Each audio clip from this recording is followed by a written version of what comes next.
That's right, with tonight's super special guest, the one, the only, Mr. Scorpion's here. And you know him, you love him, Toy Grubbin. And when you've had too much, why don't you tune into The Few? Here he is. And I'm Mitauchi, right here, with no music. There we go.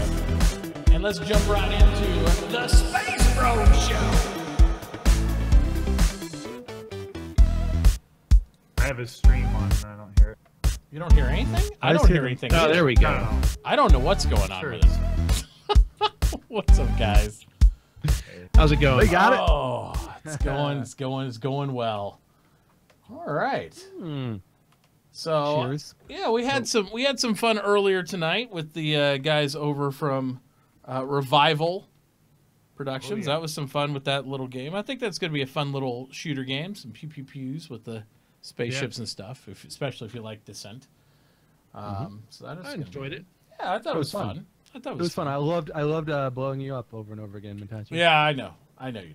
Never happens in Star Citizen, so you got to do it somewhere. Never. Got to take advantage of somewhere. No, but I think it's fun. It's going to be a little tournament game, those type of things. I think we could work that into something once in a while. Again, I don't know what the single player is like, but I'm going to check that out, actually, because supposedly it has 15 levels of progression, and it's kind of like Doom, like you clear against bots, and you just level up and do stuff. I think it'd be kind of fun to piddle around with. So they have that available for people to check out as well.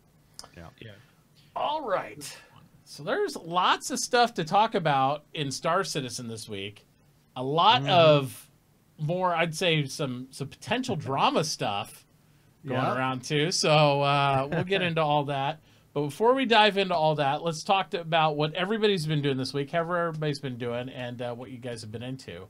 Because I know, Scorpion, you've been pretty busy this week with all sorts of stuff. It's been kind of a busy week, yeah. Just like work stuff and you know, but I've been trying to keep up a little bit with Star Citizen. I streamed on Tuesday, did some Star Citizen. Ran into some issues with the latest build. It's kind of I don't like what they've done with the IFCS so far. Okay. Like they've made some changes and it feels like the ships are a lot more twitchy, maybe almost too twitchy, and there are also issues staying on target. I had a weird bug where I couldn't tell I was being shot either visually or audibly. Now, is this in space or is it in atmosphere too? I mean, are you just not liking it either way, or are you liking it? Either way. Either way. Okay. In space mainly, and so I had some issues with that. So Thursday I took a break. I played some PUBG on Thursday because I haven't done that in a while, and I was very, very rusty, which is not good. So anyway, it was a good week otherwise. But yeah, I'm looking forward to the weekend, do some Star Citizen again, and maybe some PUBG as well to get better with that again. Absolutely. Awesome. Absolutely. And the few, you've been hitting it hard. Yeah, I mean, my usual schedule. Yep, doing well. You got all the, for those people who don't watch on a regular basis, obviously the few got partnered. So this is the partner announcement for on the SpaceBroShow, Show, so that people watching YouTube and stuff, people can jump in and check it out. This is my first SpaceBroShow partnered. I didn't realize that. I forgot. First partner in the SpaceBros Show. So congratulations, man. Thank you very much. So a lot of hard work has been put in. What else you've had going on this week? What's been happening in your streams and life in general? What's going on? Stream life, which is I don't want to think about work too much. Yeah, I understand that. Stream life has been good. What did I do this week? Holy cow, it's just been a blur. We had Wine Talk Wednesday, which turned out really fun. We just, I think, talked all night about. You were on, I think, weren't you, Mitauchi? And we just talked about like. LTI, of course, always comes up. Pretty much every other stream, we talk about LTI. LTI and Death of the Spaceman, which I'm sure will be hot topics tonight as well. But calling all devs always sets the drama off in motion, I think, for the beginning of the week and just carries through. Yep, exactly. And then tonight turned into another conversational night, but then we also I spent too much money tonight again on some new ships that just came out this evening. The white and the black Razors. Miss Razors. So you get the both? I got the both twice. They're all the LTI war bonded like serial ones. So I'll do giveaways sometime in the future for a few of them as well. I'm not sure when and where. But we did that, and I also not just that I just get partnered recently, but like today was the day because of that sale. That I am now Legatus Navium Legatus, which isn't something you want to like brag about necessarily, but so that's been the week for me. Just a lot of conversations, a lot of hanging out with the community, and it's been fun. So, anyways, continue. Right on. Toy, how about you, buddy? I've been streaming away at nighttime when I can, almost every night. So. Yeah, I think you've only missed maybe one night this week, maybe two. Tops? I think so, one or two. Yeah, something like that. So. I can't remember because by the time I start streaming, it's so late. Sometimes it's the next day already anyway, so it doesn't. You stream that day, but it's really the next day. So, yeah. So there you go. I think that's kind of the whole thing with you. But yeah, you've been really consistent and stuff. So guys, if you're on late at night, especially after shows like this show or anything else, be sure to check out Toy. There are streams. The team almost has, we were talking about before the show, we almost have like 24-hour coverage. And as it goes into summertime and so as get more availability, we're getting to where you can almost stay on a SpaceBros stream almost all day and all night. So that's pretty cool. That's how we like it. It's awesome. No need to sleep. No need to go up and get food. Yep. Yep. Absolutely. So as for me, I've been working on, again, a lot of things. We did our little thing with the Revival guys for Overload, checking that out. They reached out to us. They wanted us to check out the game. We did, and I thought it was pretty cool.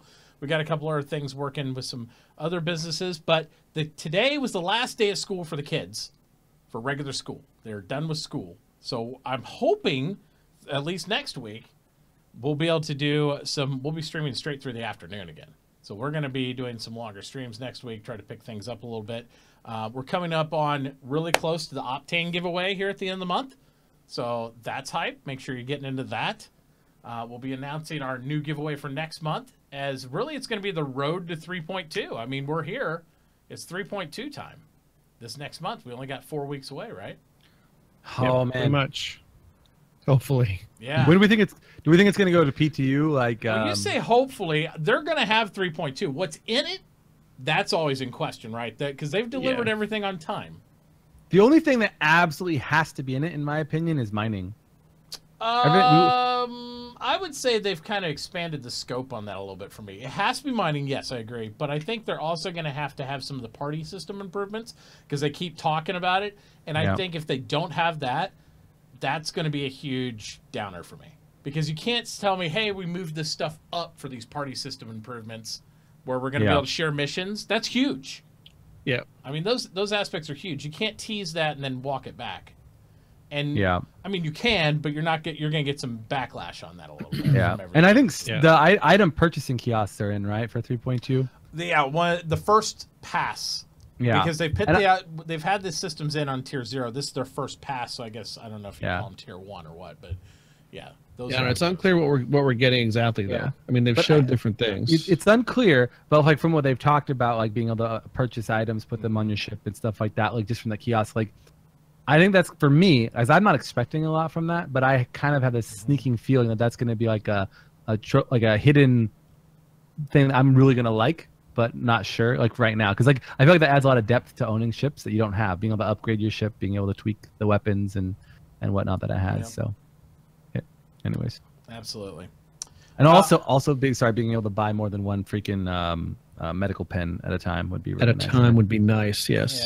Yeah. Or grenades. Quantity, anything, because if we're gonna, and this is an important fact, if we're gonna lose things in the verse like guns, ammo crates, things like that, some of the things need to be a little bit more dynamic, I guess, the best way to put it, than single-click items. I don't think so. All we need is one thing. One thing? LTI. One thing each? Yeah, LTI and everything. I want my LTI bullets. Grenade, LTI, you know. Use a grenade. Just because it's LTI doesn't mean that you get it back, though, whenever you used it intentionally. Yeah, I get the base model of my grenade back. Yeah, the base model. The base model. You throw a grenade, it blows up. I want another one, please. Yeah. Plus, we all know LTI isn't going to mean that much in the game anyway. Yeah. I do want to mention one thing before we get too heavy into this, and I meant to do it at the beginning of the show and whatnot. And I didn't know Total Biscuit very well or anything, but he was a very large linchpin in the community early on for a lot of backers and stuff like that. And he recently passed away. And he was much younger than me and all that. And he will be missed from the community. I do want to do a special shout out and say, you know, that's it sucks when we see members of the community that aren't going to be there for the launch anymore and stuff. So I just want to make sure, you know, everybody appreciates his support of the game and all those things, and just know that he will be missed, because I did love a lot of his YouTube stuff. He did some really good work, and yeah, so. But yep. Just want to give a shout out there for sure, just to recognize that. Yep, absolutely. On a more positive note, which there's a lot of things I'm salty about on this week a little bit. It looks like the roadmap overall was progressing pretty well. As far as like them getting stuff done, I guess. You know, I mean, I don't know if you guys have looked at the roadmap much this week. The big marker mover was also related to ATV, the legacy armor stuff that they did. They got a lot of that done. I know for a lot of us, if you're like myself, I hate to say I don't care about legacy armor. I appreciate it's in the game. It's not high priority in my book of things to knock off. It's flair. It makes the game. I mean, it's going to add a lot to the game in the future when we want like diversity, diversity and some cool things to look at. But it's like coming out with a ship like the Reclaimer that doesn't function. Like, I mean, for its job, it doesn't add any depth to the game. But it's adding visual depth, history. No, but it's all part of the lore maker stuff, you know. But we don't care about history right now, though, do we? I mean, we kind of do, but we want gameplay. Some people do more than others. You don't want and they explain this on our TV. You just don't want every single person running around in the same set of armor. No, true. 100%. I think that's true later on. I'm sorry. I think that's true later. Yeah. Like right now, what we're suffering under, as always, is the lack of just things to do or new things to do or interesting things to do, and the armor doesn't add to that. We want it ultimately, but right now we need more game mechanics and more ways to do things in there. Armor, lore, things like that are what you drape the game with. It's what you cover it with. It's what you like. It's the frosting on the cake, but you need a cake for the frosting to have any value, right? And we don't have that yet. We don't have the cake, the gameplay. I don't know. I eat frosting straight out of a tub. Maybe that's the reason I'm a little overweight, but you know. Yeah, maybe. But my point is, it adds a lot to the game, but only once there's a game. Like, it doesn't really add. It's like, I don't know. Yeah, I agree. I think we're all in relative agreement. Okay, cool. But I would say, as far as the roadmap goes, it looks like a lot of the focus was on those type of assets. And given we're also taking into consideration that the art team needs stuff to do that they need to knock out. They're punching out their legacy items that they need to do to fulfill backer rewards, those type of things. So yes, I totally appreciate that. And not to say what the work that Jaylee and everybody else does there from concept to fruition isn't important. It's really cool. I think it's great. But yeah, again, legacy armor is almost entirely complete. most of them are showing 9 of 10, 8 of 10 on all those. So that'd be good. It'd be something else that they'll be done with. Yeah. So I can appreciate in that regard. The gameplay elements and stuff, they seem like they're pretty far away on some of the stuff. I know they're working hard. They're over 50% on most of them. Quantum travel improvements, they've talked about. Those things, they're about 4 out of 7 they have. I mean, you can judge that relatively. I don't know. I mean, as a project manager from a high-level viewpoint, that means little to me because it's not a punch list of items, you know? But because we've seen them, and the other thing is, too, that we've seen them slide these scales, right? These scales on things, it's like, it's 4 out of 7 tasks, but now we generated 3 more tasks, so now it's actually 4 out of 10 instead of 4 out of 7. So...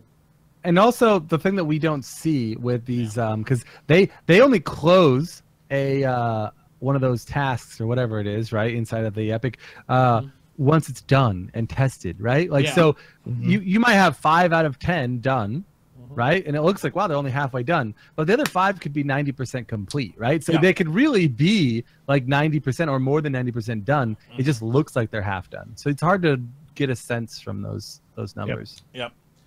The one thing that is really a positive in my mind is, again, the group system, as they call it. And the group system is defined by CIG as the ability to team up and identify friends, travel in groups, coordinate and share location information, and chat with different other groups of people. That's great. I mean, and that is 17 out of 22. So we're actually over 3/4 of the way done, according to what their current task punch list is on that. So that to me is wonderful news. I'm really happy about that. But other things I still don't get. We know they're working on the kiosks and whatnot and stuff, and I don't know if that's included in what they call the economy polish. The economy polish just arbitrarily and vaguely says ongoing polish of economy and shopping experiences. So I assume that's what we saw in the kiosks. My Discord booked. I'll be right back. Okay. I think that's what it is.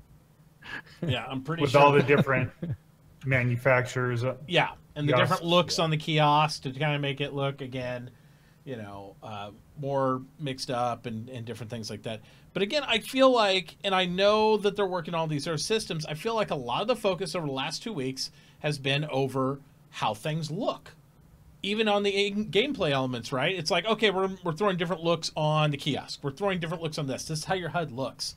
And I think part of the lull that we've all seen a little bit in the viewership on stuff and the activity inside the servers has been people are still waiting for the gameplay mechanics. So I really hope this doesn't become more of a visual update in 3.2. Yeah.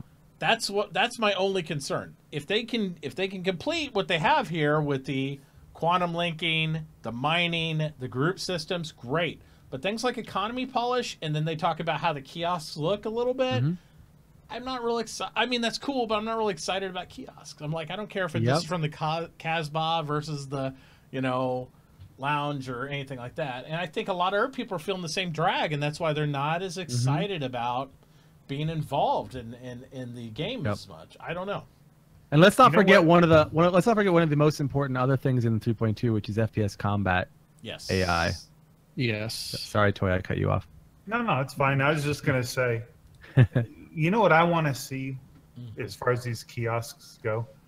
I want to see one of these manufacturers say, screw the rules and make everything backwards. And you're always like, you go to the panel and you get so used to using all these manufacturers, and then you got to get something from this one, and everything is ass backwards. And you're like, God damn son of a bitches, what were they thinking when they did this? It would just give us something to bitch about. That's true. I think it'd be fun to have. Yeah, because we need more stuff to bitch about. Yeah, I don't have enough. And I know this is off topic, but I'm going to forget later. So speaking of things to complain about, was in the ATV and they did the dev update. I'm sure it'll probably not be a problem, but did you see the glare they're adding to the helmets? Beautiful. It looks cool. It looks cool, but it's just one more thing. Is it fun? But I don't know. This is the thing. It makes it so it doesn't look like there's nothing. You know what I mean? Because if they have the perfect clear or whatever, I'll tell you. But nothing. when you with buy that little sheen on it, most nice helmets do look like nothing when you wear them. That's what I'm saying. It's like the whole point of glass is for it not to appear there. And I've went through this with other games where the artists here, by the way. The artists want you to see the work they're doing. So therefore, they make glass look like glass that's like dirty glass, or it breaks and does all stuff. Yeah. I'm like, that's awesome until it makes my game not fun. Yeah, don't make it to where it's like an obstruction for me to deal with. Because, like, I'll tell you what, if my windows or my storm door looks really shady and scratched up, I buy a new storm door because it's glass I'm supposed to see through. Yeah. You know? Yeah. If you have a crack on your windshield of your car, you buy a new windshield because you don't want a crack. You're going to have people in, like, EVA FPS combat where they're, like, flip up their helmet while they're shooting, hold their breath, flip it down to get more air, flip it up so they can see while they're moving through. I have no idea. Plus, it'll all be Gorilla Glass, so it won't scratch and do that stuff anyway. Yeah, exactly. It's not even supposed to be glass. Gorilla Glass all the time. I don't know. Wait, but in lore, transparent aluminum. Yeah, in lore, isn't it supposed to be something else that's not even glass? Probably. Like super dense, hard material. I want it all to be transparent force fields, and it's not really glass. It's just like, there you go. You know, radiant. I love the shaders.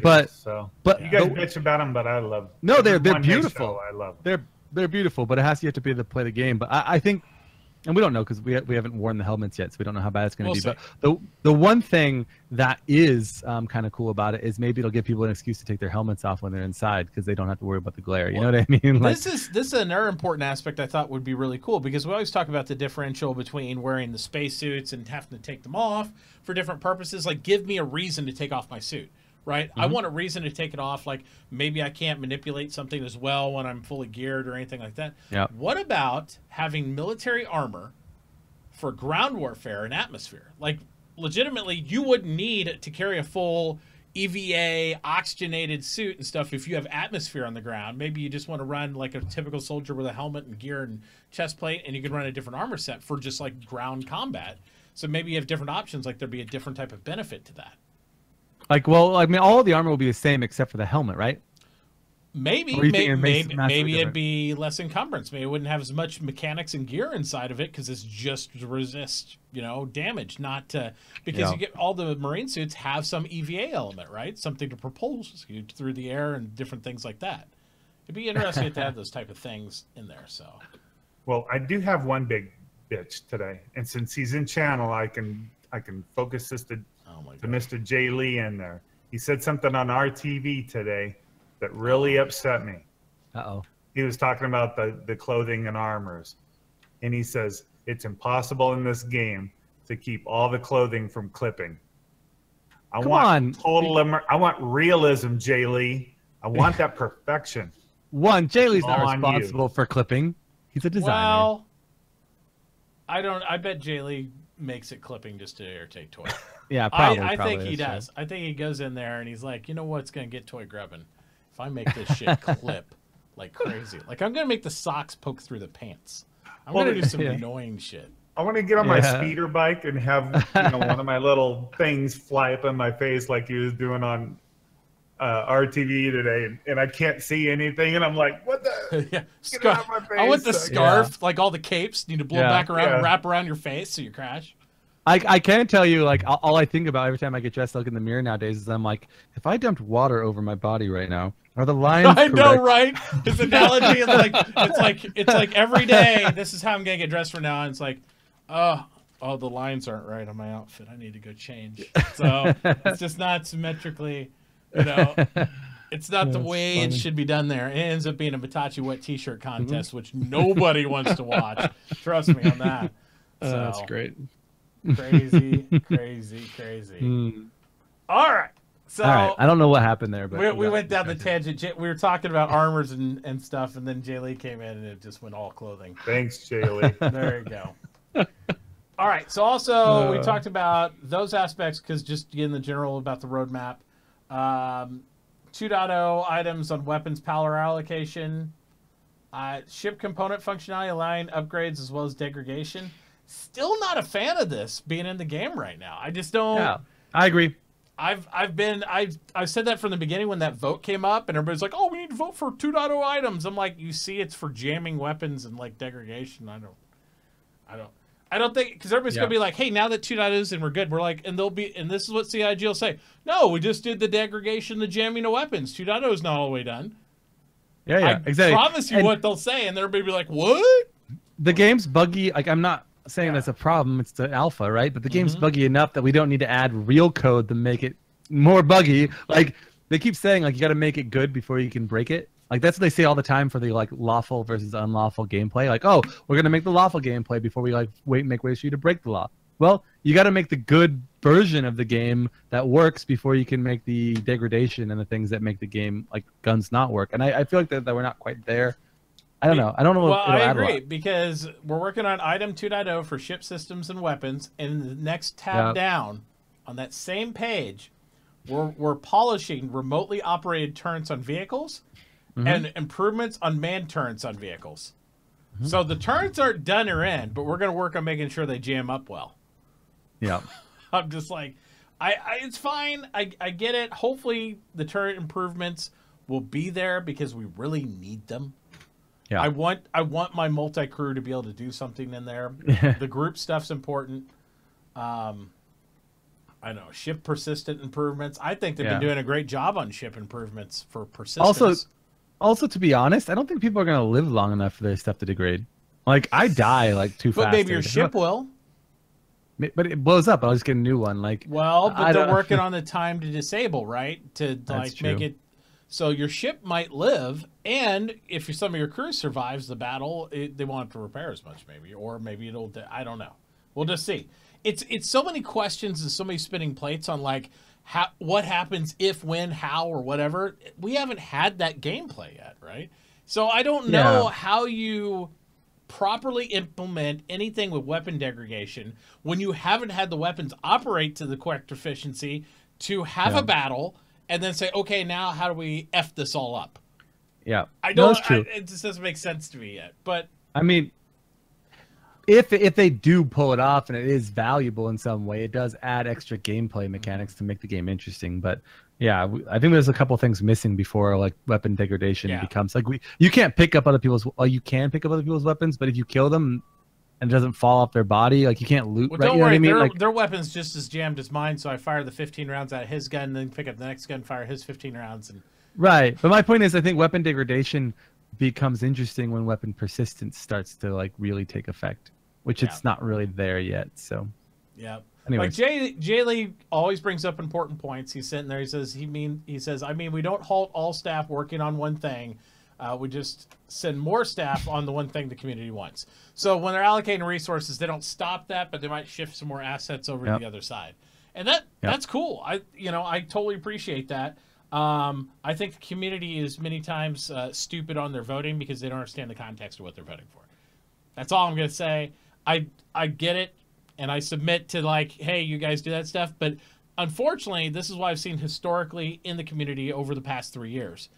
People say they really want something. They don't understand what it is. And then when they get it, they're like, hey, this isn't what I wanted. This sucks. And then there's the same people that were screaming in Reddit and everywhere about wanting that fucking thing. And then they turn around, they're bitching about that fucking thing, toy grubbing. And it's like, it's just the way it is. So I'm just going to say. I didn't bitch at the freaking golf swing. I said I want scanning, and you're right. You didn't. You actually stood your ground in that. You're like, I'm happy with whatever they give me. So that is an element where he didn't go off the deep end. But there's a lot of people that go on this huge rant about wanting something. CIG actually tells you what they'll give you with it. Like, and I'm pointing out the item 2.0 stuff again. They're telling you. They had a description on it. And I talked to everybody from Geo to about 20 other people individually. None of them read the paragraph of what that entailed. So they all voted for something, have no idea what it is. And I'm like, okay. Yep. Item 2.0. So, yep. Yep. I'm like, okay, but this won't be the end of it. I promise you. But if it's so salty over that. I'm super salty about it. It is weird that of all the item 2.0 things, that was the first sub-item 2.0 thing they wanted to address. It was probably what they were working on at the time and made sure that, because CIG isn't stupid. They're not going to give you options to vote on something that they have no reason to work on. They probably had assets and people working on this, and they're like, would you like us to lean into this or lean into that? And that was what the vote was based around. And that makes sense. And the question is are they focusing on that maybe because it's a Squadron 42 gameplay mechanic? I don't know. Like, you know what I mean? Like I'm over the whole this is for Squadron 42 stuff. If they're gonna have that stuff, I'm still waiting for the roadmap. That's all I'm saying. Yep, it's almost true. June. CIG. Aaron Roberts, where's my roadmap, bro? That's all I'm saying. Where's my roadmap? Because you said there'd be a roadmap, and I ain't seen a roadmap, and that's all I'm saying. Roadmap. I'm not even going to address the whole PMA, VMA improvements that they talk about because, again, that's a visualization of the Mobi-Glass. Yeah. Okay, that's fine. Give me functionality over visuals. I'm kind of done with that. AI, FPS combat. Yes, please. 7 out of 9. For the love of God, don't add more tasks to this. Just make sure it's complete. It's going to be good. It's going to add a lot. They said improving AI behaviors and ships. You know, they've been doing that already. We've seen it, right? The dialogues are changing. I've had ships run away from me.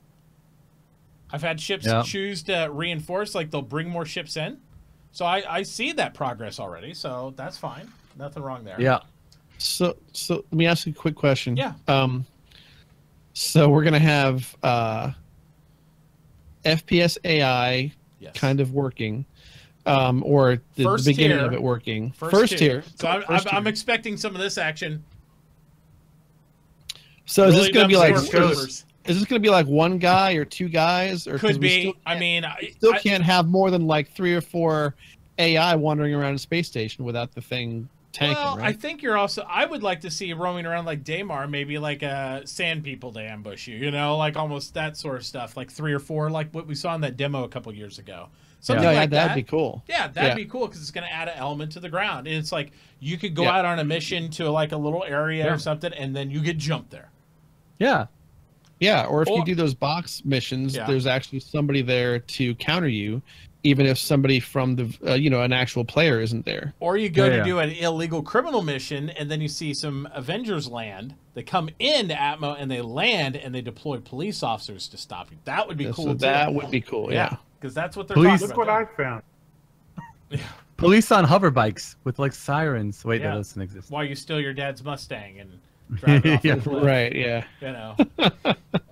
That could be a movie. It could be. It could be a movie, even a reboot of an old movie that was pretty No, neat. but seriously, like even something as simple as like there's a den of like drug dealers you got to take out. Like it'd just be so much fun because you imagine like there's 10 of them and you have to go in with a buddy. Now you take like you and like 2 of your friends in a Connie, you land and you gear up for it and you do this thing like. Just they could be dumb AI too. They literally like be like really dumb and just point and shoot. It would still be fun. I don't know. Gonna do that, then I want my Hercules in the game so I could just bomb them. Yeah, they bomb them from up far. High altitude bombing. Don't have to worry about it. It's like it's glass. The CIG. Rest the Hercules. Don't worry, guys. I glassed the whole area. There's no longer an outpost. There's just your package sitting on a pool of glass out there in the open desert. So it's okay. It survived. Yeah.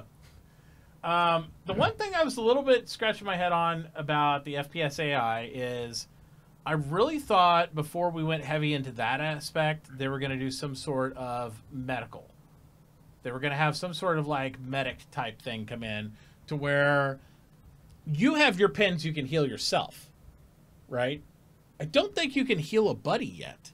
Nope. You can't even give him a med pin. You're like, oh, you're dying. I'm sorry. I have all these med pins. And I was really hoping we'd see like maybe start the integration of some of the gadgets that they talked about a couple years ago. You know, when we start getting to FPS combat. And maybe it's a little early. Maybe it is. But I'd like to see some of that stuff, not necessarily for Star Marine, but if Scorpion gets hit and he's critically wounded, I'd like to be able to, get him back up. That way it's not like, okay, we went into this ground assault and he's dead. I got to wait for him to come back from Port Olisar to come help me out. So it's like, that's, I'd like to see a chance to do that. Now, if he walks in face first, gets shot in the face, sure, he's going to have to respawn. But if he's wounded, I want to be able to help heal him up and keep the whole thing going. I think that'd be kind of cool. There's no meaningful interaction, I feel like, from a multiplayer perspective right now. I mean, there kind of is, but it's... And also, like, the desync is, like, it's really bad. and I know like that's really a back end kind of a thing, and they are working on it. Mm-hmm. I'm sick, and they have certain things in the roadmap right now that hint towards potentially fixing some of it. Yeah. But like when you're like looking at something and you go, "Hey, look at that! Isn't it really cool?" and your friend goes, "What are you looking at? I don't see that." See anything. There's nothing there. Like that, yeah, that's kind of frustrating. So yeah, it is. Ship-wise, they're actually pretty behind from what I thought they would be on these ships that were coming out. No, I use protection, Jaylee. It's okay. You know all about that. Yeah. So like the 600i is only 37 out of 71. I mean, they got 4 weeks, but still, I would think, you know. I mean, what does this have to do? It just has to look pretty, right? Well, the Hurricane coming in is only 22 out of 66, so it's 1/3 of the way done. I mean, usually the ships are what they're really head on. The Eclipse only 12 out of 57 tasks complete. But let's be honest, they don't have to release fully done ships like the Reclaimer. And I'm saying this from multiple perspectives. Yes, we know reclamation isn't in the game yet, but I'm talking about basic things like a turret, like not working. Like the Reclaimer is released in game, but it's only like 80%, if that done. From like a financial perspective, though, generally when they build out a big release like this on these builds, is when they resell these things. And what happens if none of these ships are done? Yeah, I already have all of them though. I know. We're not talking about the Fuse world. We're talking about everybody else. A lot of the weapons, some of the weapon systems coming in. The Science Development Distortion Repeater. I still don't know what the hell that is.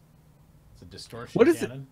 Would we already have a gun? Are there any guns coming out that have a different mechanic that aren't currently in the game? Well, this is what I feel like they're going to do. And again, this is more my opinion than fact, right? So it's not representative of what CIG said. Remember when they were talking about the quantum bubble for entering quantum and talking about when we were talking about interdiction, right? Okay. There's several methods of interdiction they were talking about last month. And they were talking about, you're going to have like a field generator disruptor like what we see on the ships. Like you get interdicted, it pulls you out. But when you try to re-enter these type of things, there was ways to prevent you from re-entering quantum drive, right? Or quantum travel. And one of the ways is when you shoot a ship, you disrupt their invisible quantum bubble because they have to generate a field around their ship in order to enter. That's their spool up time. It's supposedly small ships are really quick. Larger ships take a little while. And Scorpion, you remember this when they were talking about this stuff? Yeah, absolutely. So what I'm getting at is disruption cannons, the shotguns, some of these things that are more EM based, I think are going to have a larger impact on the quantum ability of a ship versus damaging the ship. And that's where we get into the disable markers. So if I have a short range like EMP type shotgun or a disruptor, the more I shoot the ship with this, it's going to keep that quantum bubble disrupted for me to enable a tackle on a ship. That's how they're going to do it. Instead of using a module that tackles a ship or webs the ship to prevent it from going, you're going to stay with the ship, keep it suppressed, and that's how you're going to prevent them from entering quantum drive again. So I think some of these ships that's what's going to happen. I thought they already said that if you're like, if a ship's shields or something are being damaged or something. That's exactly what I'm talking about. The shielding around it, you have shields and then you have a quantum bubble. So they're using the shields as a field of where the quantum bubble would be around this. So if you're damaging that aura of the ship, but different weapons, they said, will have different effects on this. Oh, so you're saying that you think they're building a weapon that's specifically designed to damage that bubble? Yes, instead of damaging the ship, so that way you have the capability of like, hey, I want to capture the ship, but not blow it all the way up. I can use my distortion cannons to suppress the Connie or something that board it. Yeah. So even though all weapons will probably have some like distortion effect, this one would be like really good at it. Yes. Got it. Yeah, it's going to be one just more used for that aspect. It will still damage the ship too, but not to the same degree. And then I hope they'll spool into where you can target the engines and all that stuff. So it's like, phew, keep them down, and you're on an Avenger using distortion cannons, keep them from entering, and I'm pinpointing his engines, and then we can actually board them. That's cool gameplay. Can you fly behind another ship with a giant reclaimer and keep them from going into warp and slowly blow off pieces? And as the pieces drift back towards you, you eat it as the wings blow off. And all that would be very interesting to see. That would be interesting. Yep, absolutely. And addition to all this stuff, they got a lot of the other things, but the big hammer that they again are only not even halfway on yet is network bind calling, that they moved up to 3.2 after they moved it back and forth and stuff, but it's not halfway done yet. So well, remember, I mean, this is how they're going to get this game to work. So it's going to take some time for them to do this stuff. Yeah. But they also said that, or one of the devs previously said, that network bind calling really wouldn't fix everything until they had object container streaming in. Well, yeah, so that's why I keep bitching that they should have taken that extra 6 months to a year to finish all this initial network shit, and then tweaked it. Yeah, but now they're just trying to do it in pieces now, and well, it's called agile. Right? All the pieces are in, they can't do it. But that's the point. Is like, just because it might not have an effect doesn't mean they can't get it done and get it out. You know, it's a piece of the puzzle. Yep. In an agile software like development program, when you're constantly reprioritizing things, like you get things out when they're done, and they're working on this first. They're going to get it out, and they're telling us they're going to get us out. They could lie to us and say, "Look, we're getting it out months from now," even though they pushed it out well in advance, because whatever. But they're not. They're telling us, "Hey, we're working on this feature. We're pushing it out. It's not going to do anything for you for now, but later when we get this other thing in, it'll be beneficial." So I don't know. I don't have a problem with it. I don't either, as long as they keep it in context and stuff. I mean, they do say netcode fixes to improve performance. They don't say it's going to be immediate impact, but like you said, it's something they have to build on the way there. Personally, I would use the dad mode, and I wouldn't say shit about it until I had the whole thing in, and I just release it in patches, and then be like, hey, you know, look at the improvements, and that's what I would do. That's me, because I don't tell my son everything about how his cheeseburger's made. He just knows it tastes good. You don't need to know, well, we've processed the cow now, you know, and then do all that stuff, because then it's the whole process of explaining all that. But, welcome to open development. There you go. Yep. I like how Jay Lee says he learns more about how what CIG does here than he does at work. We should just start making up features, and that way Jay Lee goes back to work. It's like, did you know we're using ejection seats that actually pod down and transport on all across the planet? Did you know that? That's what I said in chat after he said that. I was like, what did I say? Oh yeah, we like spreading lies that CIG has to live up to. There you go. It's crazy sauce. I saw the fused seat today go inside the planet. You're like, oh, is that where it went? I couldn't find it. Inside. I couldn't find it. That's where it went? Okay. It's somewhere out there. I found a way to eject upside down. Let me just say that. Anyways. Eject upside down. Yeah, Blows let's my continue. mind a little bit. I'm like stuck on that for a second. Yeah, so you know, a lot of the development's moving forward. It's actually moving some of the main features, I think, for 3.2 are going to hit the mark. I'm a little concerned, and I don't really care if I don't care if the ships make it or not. I never care if the ships make it build. But just so we aren't fed something else to buy, I'd rather the ships that are on the roadmap get done, so those are the ones we release for purchase, than like, hey, guess what, kids? We came up with a new trash compactor ship yesterday, and you're going to buy it. It's only going to be $900 if you want LTI. Yeah. I really need the 600i to be in the game so I can throw a party. Oh, like, I want to have an in-game party. You need to have the 600i in game so I can blow it up. Well, both of them. I have 3 of them, so you'll have 3 chances. Boosh, boosh, boosh. Perfect. Rich bastards. All right. Look pretty. Let's dive into the calling all devs, because I know this is going to be a thing. This is going to be a thing for sure. They talked about a couple things here. I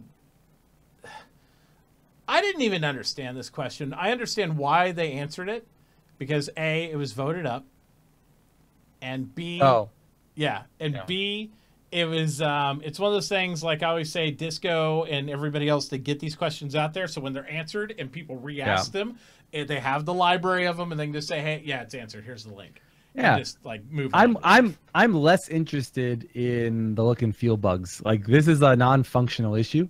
Yeah, and we all know Chris Roberts' standards, and we all know someday in the future he's not going to accept this.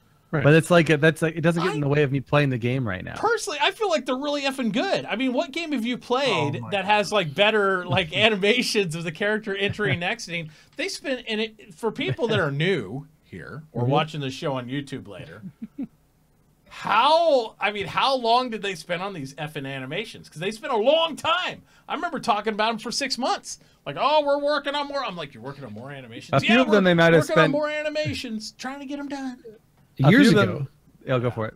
No, I was going to say years ago. I mean, this has been done like over and over and over. Yeah. Whatever happened to good old FAQs? Like, why don't they have an FAQ where they have all these questions that have been asked over and over and over and over again? That's what they're building and right just now. Put the answer there. Yeah, that's kind of what they're doing. Well, that's what he does. That's what Disco does now. If you ask that right. question again in Calling All Devs, he literally timestamps it and links you the answer is found in this video. Yeah, it's a video fact. So all right, that works. I think they tried to do a fact list once, and after it got about 20 pages, nobody reads it. Nobody reads it because it's like they go, because there's so many. I mean, this game's so much crap in it. It's like, so now when people just ask the same question that's repetitive on Calling All Devs, he literally deletes their question and links them to the proper video and says, here, go watch this. And then everybody's like, oh, okay. It has been asked. You know what I want answered about this question is, okay, my only problem with these animations is, and it doesn't need to be fixed now, just fix before the game's released. When I go up a ladder, if I get halfway up and I see somebody off my shoulder, coming to shoot me in the back, I want to be able to either go back down or jump off. Yeah, but they already mentioned that in this Calling All Devs. Exactly right here. They said they're going to do that, I think. They're going to be working on more of the interrupts, they call them. Yeah, because they're going to be able to interrupt the animation, jump back off the thing, and do certain things. Other things, guess what? Suck it up. As long as they're going to have that eventually, I don't care. They'll have it, but again, to set expectations, they're going to have it to a certain degree. You're not going to ever be able to instantly maneuver out of something if you're like, just like if you're getting into your car and you're about to close the door all the way, you're not going to be instantly able to jump out of your car. But if you're walking up a ladder or something and it's taking you 2-3 seconds to get in your ship, you should be able to interrupt that and jump off your ladder or something, I would think. So. Or go down when you were going up. I mean, right now, when you're stuck on a ladder, it's like, oh, I'm in the up animation. Let's just keep going. Yeah, I know. But again, it's all relative. Also, I would like to point out, though, when you're in that animation, you're also immune to bullets. If you didn't You're what? Sorry. You can't be hit by bullets. You're invulnerable. You're invulnerable in the animation. Oh, you are? Yeah, really? So, absolutely. I've mowed a guy down with my custodian and dropped the entire 60-round mag, and you couldn't hurt him until he was in his ship fully or all the way down. So you're saying if somebody throws a grenade, jump on a ladder? Yeah, well unless you blow up a ship. Which you won't because they're grenades in a spaceship. So, I mean, come on. But, yeah. Jaylee's like, I don't want to interrupt mid-show. Plus, I'm walking home. Well, we're going to interrupt the show for Jaylee. Yep. Jaylee needs to get on Discord. Jaylee can interrupt me. Also, Jaylee, get on the show. But, two, who walks in L.A.? Like, nobody walks in L.A. Especially in the neighborhood you live in. I wouldn't be walking. I lived in LA for 3 years. Say something. You had to go down the block you got in your car because it's like too far to walk. Plus, I don't want to get Jaylee in trouble because I've been explicitly told that I need to use the form in order to invite devs onto the show. So You've been explicitly told that? I didn't realize it was actually becoming more of an official thing. Yes. It is. I have. If people want to come in, they want to come in, but they got to do it at their own discretion. And I just don't want anybody. Oh, I see. Running in LA. I don't want to have on my show, and they laughed at me. They're like, "Who are you?" I don't want Jaylee to show up in Austin and not be part of CIG anymore. Yeah. So we'd prefer him to still. Although I would welcome him either way. He'd just be on the SpaceBros team then. Yeah. So anyway, animations, blah blah blah blah blah blah. Interrupt animations, not that important in my book. Anyway. Nope. Next question. Yeah, move on. Yeah. Next question is going to be a bigger one, and I will play part of the audio on this because we talked about a little bit on the Fuse channel earlier when it came up on Calling All Devs for Death of Spaceman stuff. Yep. But we'll play it, and I'll cue in the audio so everybody can hear it inside the stream too. So just give it a second here, if we find the right part. How you doing, man? Hey, Jared. I can't hear. I think it's Jens. He goes by Jens. I love how you guys name wrong too. I'm the stupid American that can't pronounce anybody's name. So, I'm staying in character. Okay. Sorry. Good. Now we have to call Jens back and apologize. Todd, welcome back to the show. It's Thank been a couple weeks. Doesn't mean his presence isn't felt. This show is all these different developers and stuff. But a goodie. Death of a Spaceman. There we go. Now the question reads, we've not heard much regarding the Death of a Spaceman mechanic since it was first introduced. Why should, and you should read about the Death of a Spaceman, we're going to put the link down below, it'll be in the thing. Why should non-role players care about that final death?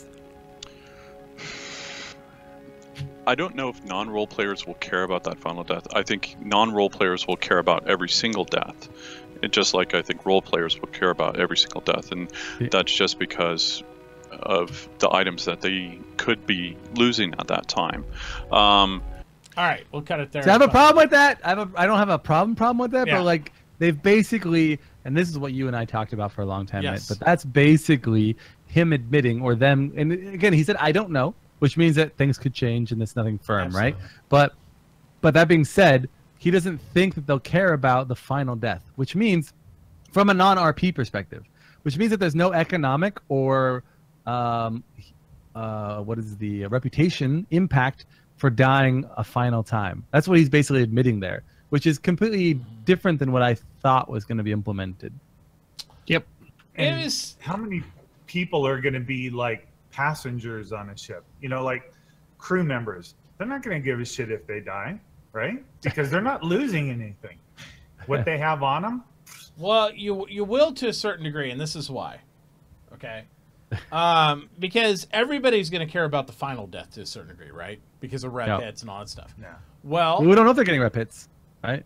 at the final death, you do. No, we don't. He just said, I don't know if anybody in the non-RP perspective will care about the final death, which means that there's no actual gameplay impact. RP being like you were invested in the character from an emotional perspective. Like outside of that, like there's no economic or reputational impact. I mean, he didn't say that exactly, but he implied Well, it in either his that answer. or he's implying the fact you'll have a reputation or a financial impact every time you die.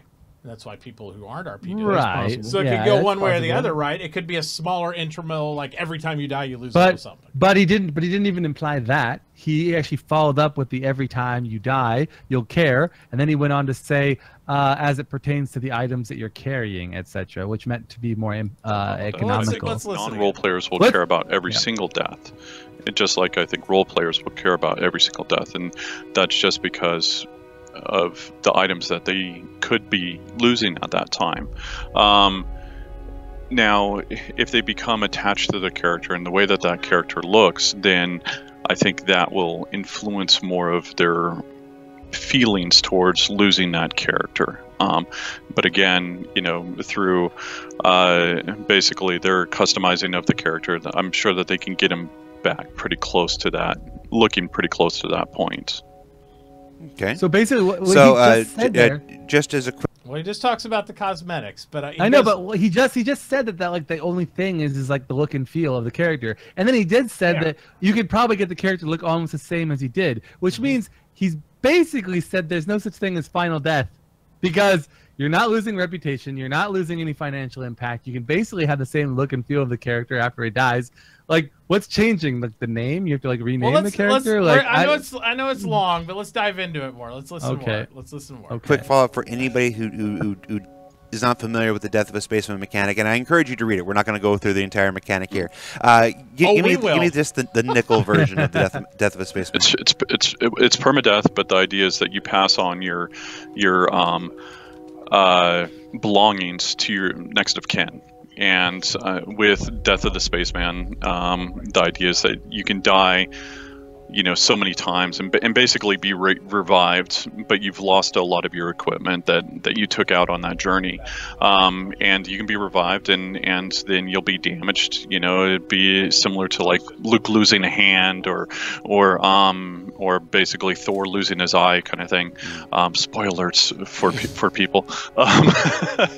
So especially Luke losing his hands, that's a good spoiler. From there, you basically have your body adjusted and modified, and you get older through the game, and it's more. I think that's a little piece everybody misses too, that you do age through the game.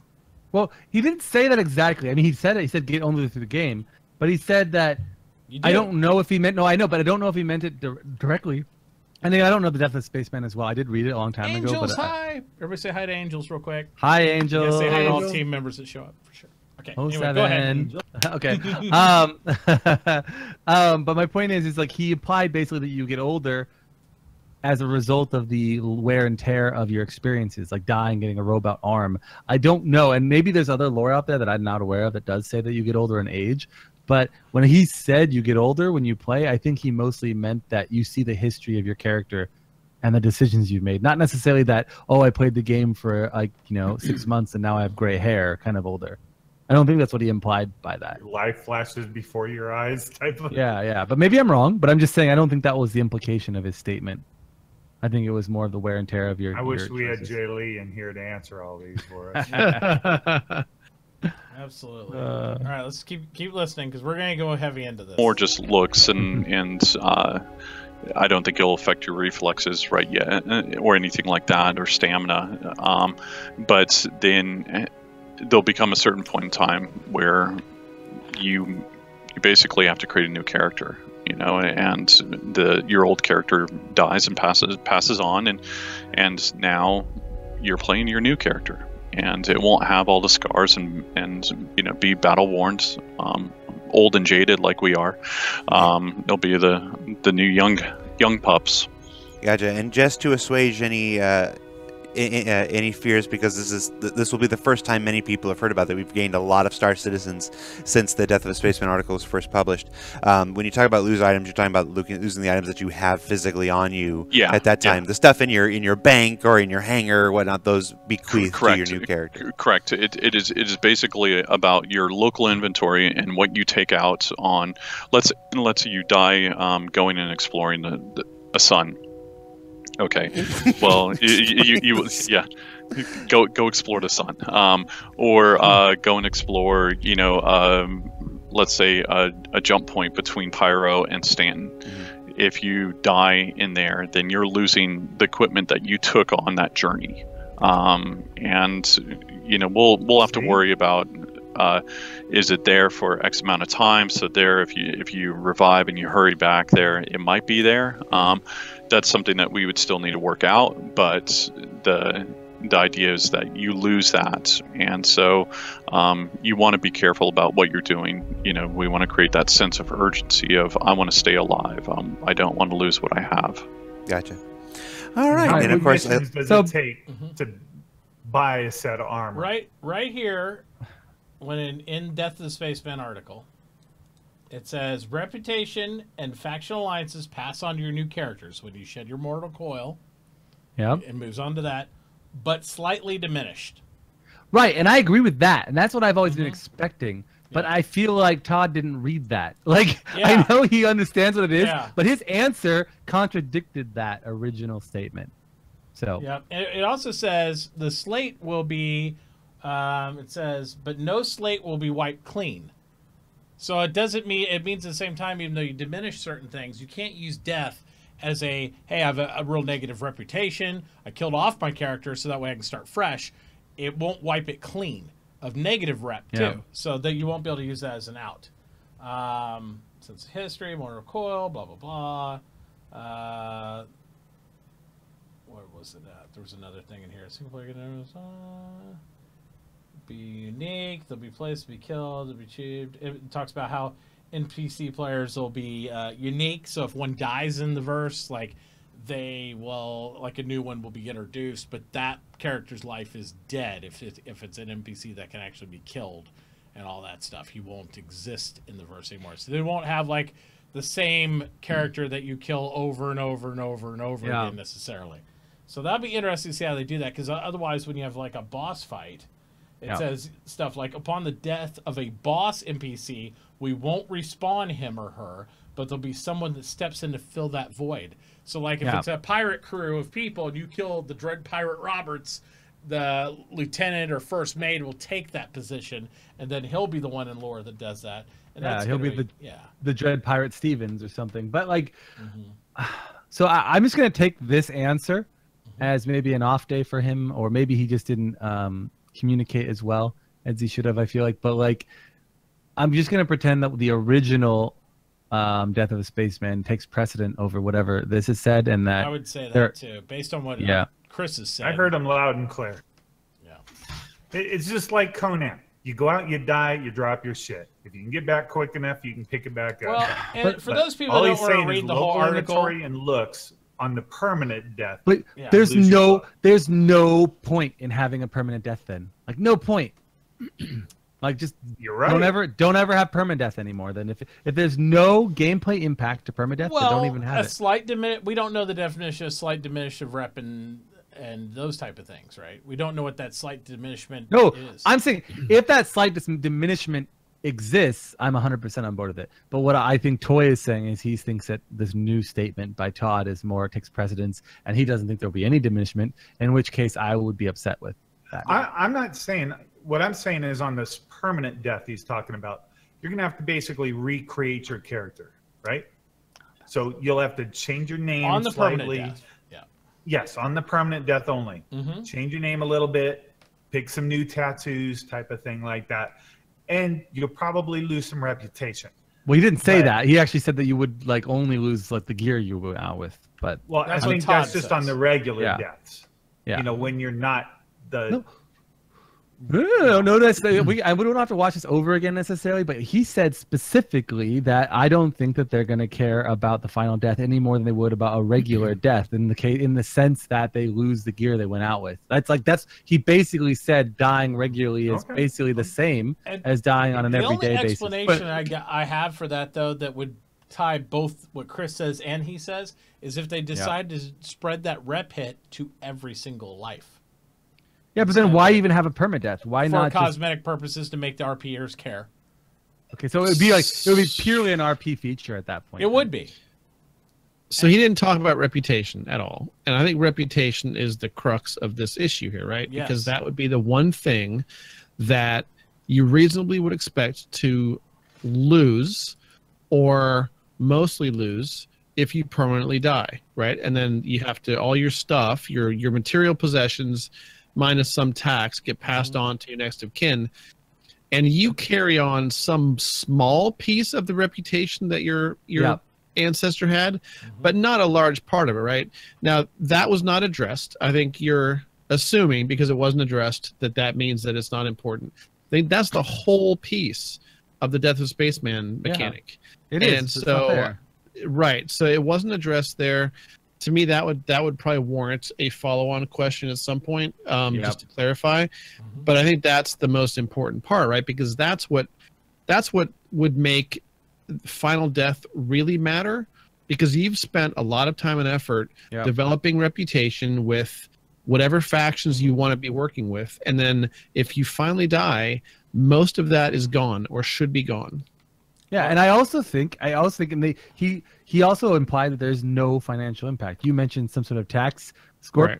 That in this statement is wiped clean. There's no tax at all. There's no economic financial impact to a final death. And I'm not saying it needs to be severe, but I just think that if you want people to care about dying who aren't our peers, you have to have both a reputational impact and a financial one. It doesn't have to be severe, but it has to be enough that people are like, I don't want to die. I don't want to die. Right now, the way it's described, people are going to be kamikazing the hell out of anything they see because they won't care. The gameplay-wise, there's no impact. Well, I would also like to say, because we keep dividing the line between what's in the doc versus this pretty far. Yeah. They're pretty close, because even in the doc, it says when you reputation faction alliances pass on to your character, but slightly diminished. They've never said you'd take a huge rep hit at all, and we just don't know what they mean by slightly. No. And we're not asking for a huge rep hit, but what I'm just saying has to is matter. it has to matter. I am, but I'm not even asking. But I'm not even asking a huge rep hit. I'd be fine with too. I don't care, but it has to be something. And also, I think there has to be some sort of financial impact. Again, it could be 5% of your something. It doesn't have to be insane, but there has to be something there to give some sort of like. All these games nowadays are all Care Bear games. I haven't seen a game where death mattered since EverQuest, where you lost levels when you died. Yeah, but I don't need death to matter.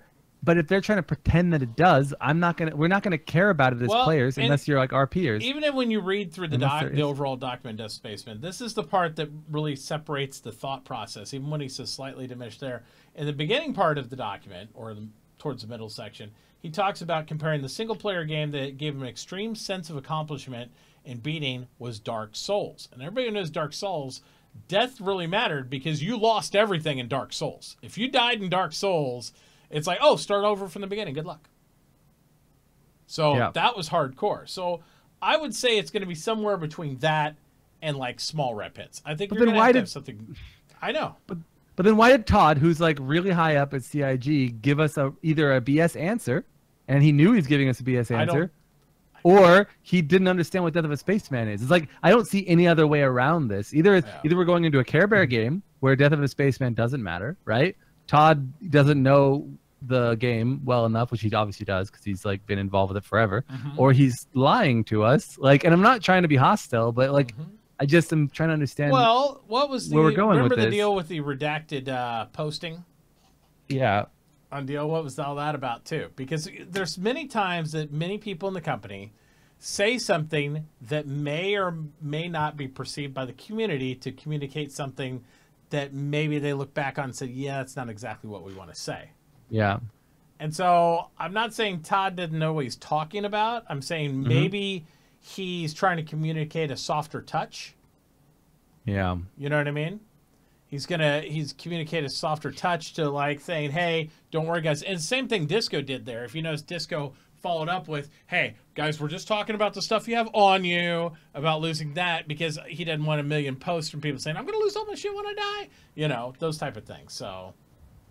No, I agree. But I think that CIG, since they didn't answer the question in Calling All Devs, needs to follow up with a response. Well, apparently, and they also iterated, if you looked at the rest of this thing, that the same question was put to Chris Roberts at the Concierge event a week or two prior to this video, and you know, he answered in a very similar way from what Disco said that what Todd just answered it. So, but I know from talking to Chris previously last year, he said pretty much it's verbatim what the doc says. Yeah. So it's got to be somewhere in the area. I want to stop you. I think Jay Lee's hanging. I think Jay Lee's hanging out up in the channel above us. By the way. Does that mean Jay Lee wants in? I think so. Why would he hang out there by himself? I don't know. You can ask him. Pull him in and ask him. Is that Jay Lee? I don't know. Jay Lee, did you want in the room? Yeah. Okay. I would just like to say. I would just like to say that I am entering this show as a fan of Star Citizen. Yes. Fan. Just a fan. All comments, nothing's in stone, nothing's CIG. Matter of fact, this is you, Jay Lee. We're gonna call you Frank. Frank, you're the face man. You're Frank. Yeah. Frank. Okay. Yeah, exactly. Yeah, there we go. There, perfect. We need to like have like a gray block out here for you. It's like a shadow. Just a silhouette of me. Yeah, exactly. Yeah. And we'll make it look as much like Disco as possible. Oh yeah, definitely. I'm okay with that. Great. Yeah, but anything I say here does not reflect or am endorsed by CIG whatsoever. That's right. His opinions are his own and are not representative of any company, brand, or product. Yep. Yeah. That would be the best. I'm doing this voluntarily. On his own free will. We're not like coercing him in any way whatsoever. I have offered to be on I'll send you all those beta keys later. Sounds good. We will help you get a new job, though, Jay. I can't promise it'll be a good one, but we'll do our best. We'll do our best. Oh, man. Oh, man. All right. Well, it's good to hear from you, buddy. I'm glad you were able to find a little time to hang out, too. Yeah, man. So we'll home at a normal time. I can't wait to hang out with you in Austin, too. That's going to be really fun. Yeah, it's going to be awesome when you're there. I'm not gonna lie. People at CIG have noticed that Spectrum post, so I am getting questions from staff in the office. Like, did you make this? I'm like, no. Like, who the heck is Phantom Killer? Oh my God, there's my face. God damn it. But it's Frank, right? That's Frank. You need to put some text right there, Mitauchi. We're working on it.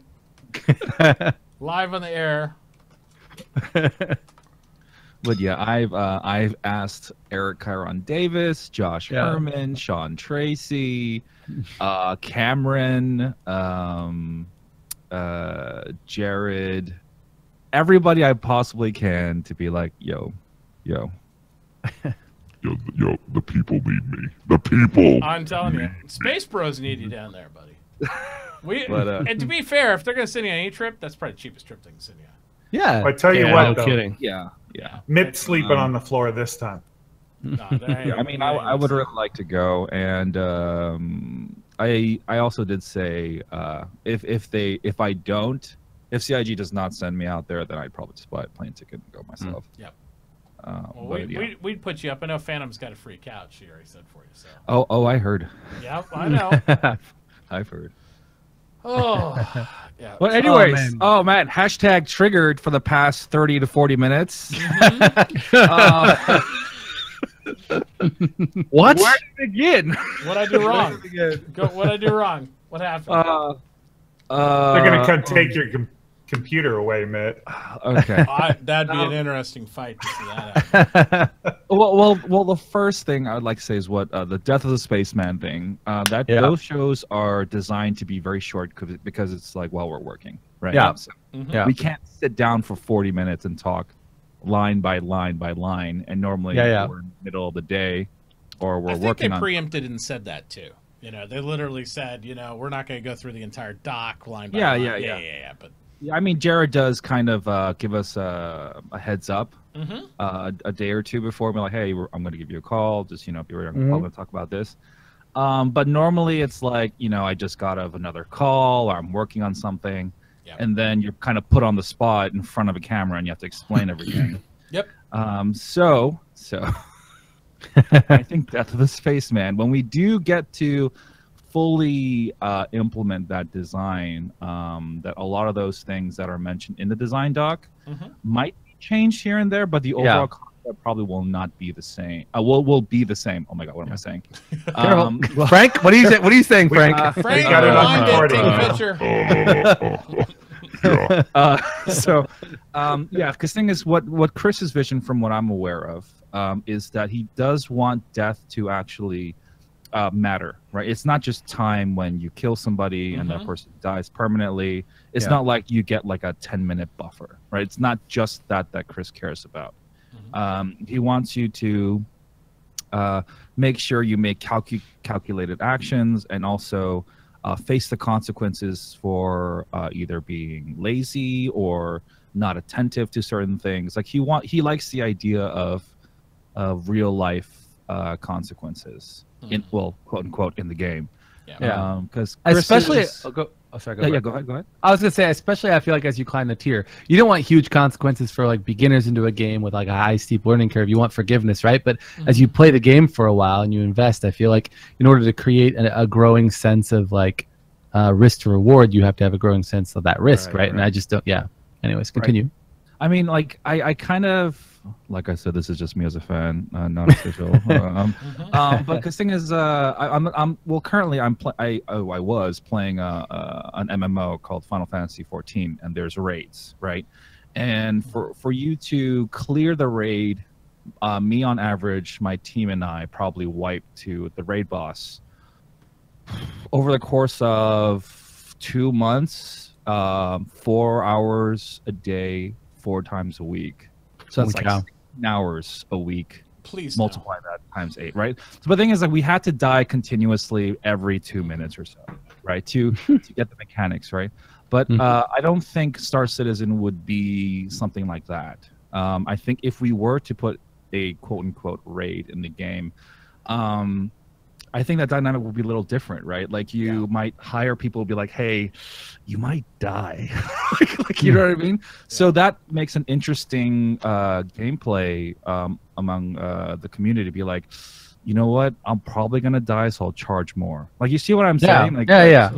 So or work might be easier, but the risk is higher. Like if you die, like, you know what I mean? So you'll charge more. So that sounds more like the philosophy of Star Citizen than just. So what I think Todd was saying when he said he's more he thinks that the RPers would care more than the non-RPers. I think he was saying for someone who doesn't RP and is just mainly focused on numbers, DPS, that person wouldn't care about the little reputation he's lost or the little thing that he's lost, right? So if that person, a non-RPer, dies, he'd probably be like, you know what, I'll just grind it out anyway. I think he's kind of saying one of those. I think that's what he's saying. So you're saying that he's not implying like what I keep pushing down everybody's throats, where there's no impact.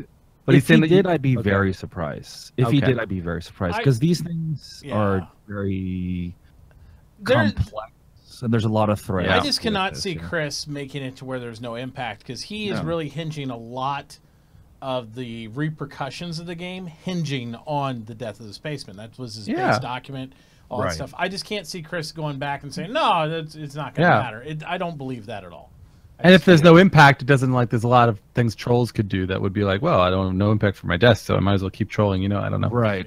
So yeah. So, anyways, interesting stuff. I mean, Chris's main key, because he actually has these. He has a lot of like keywords of the month, or just like he has these things when he explains to you, especially for concept. He'll explain something that he likes or he wants, but he'll throw a keyword that he wants us to remember. And this past 2 months or so. It was realism. That was. I wanted to feel real. Yeah, but that was kind of his main focus. CIG's main focus this past 2 months was he was saying I wanted to feel real. And so, knowing Chris, I don't think that is the gameplay that he would. Okay. Like. But things do change. They do. No, they do.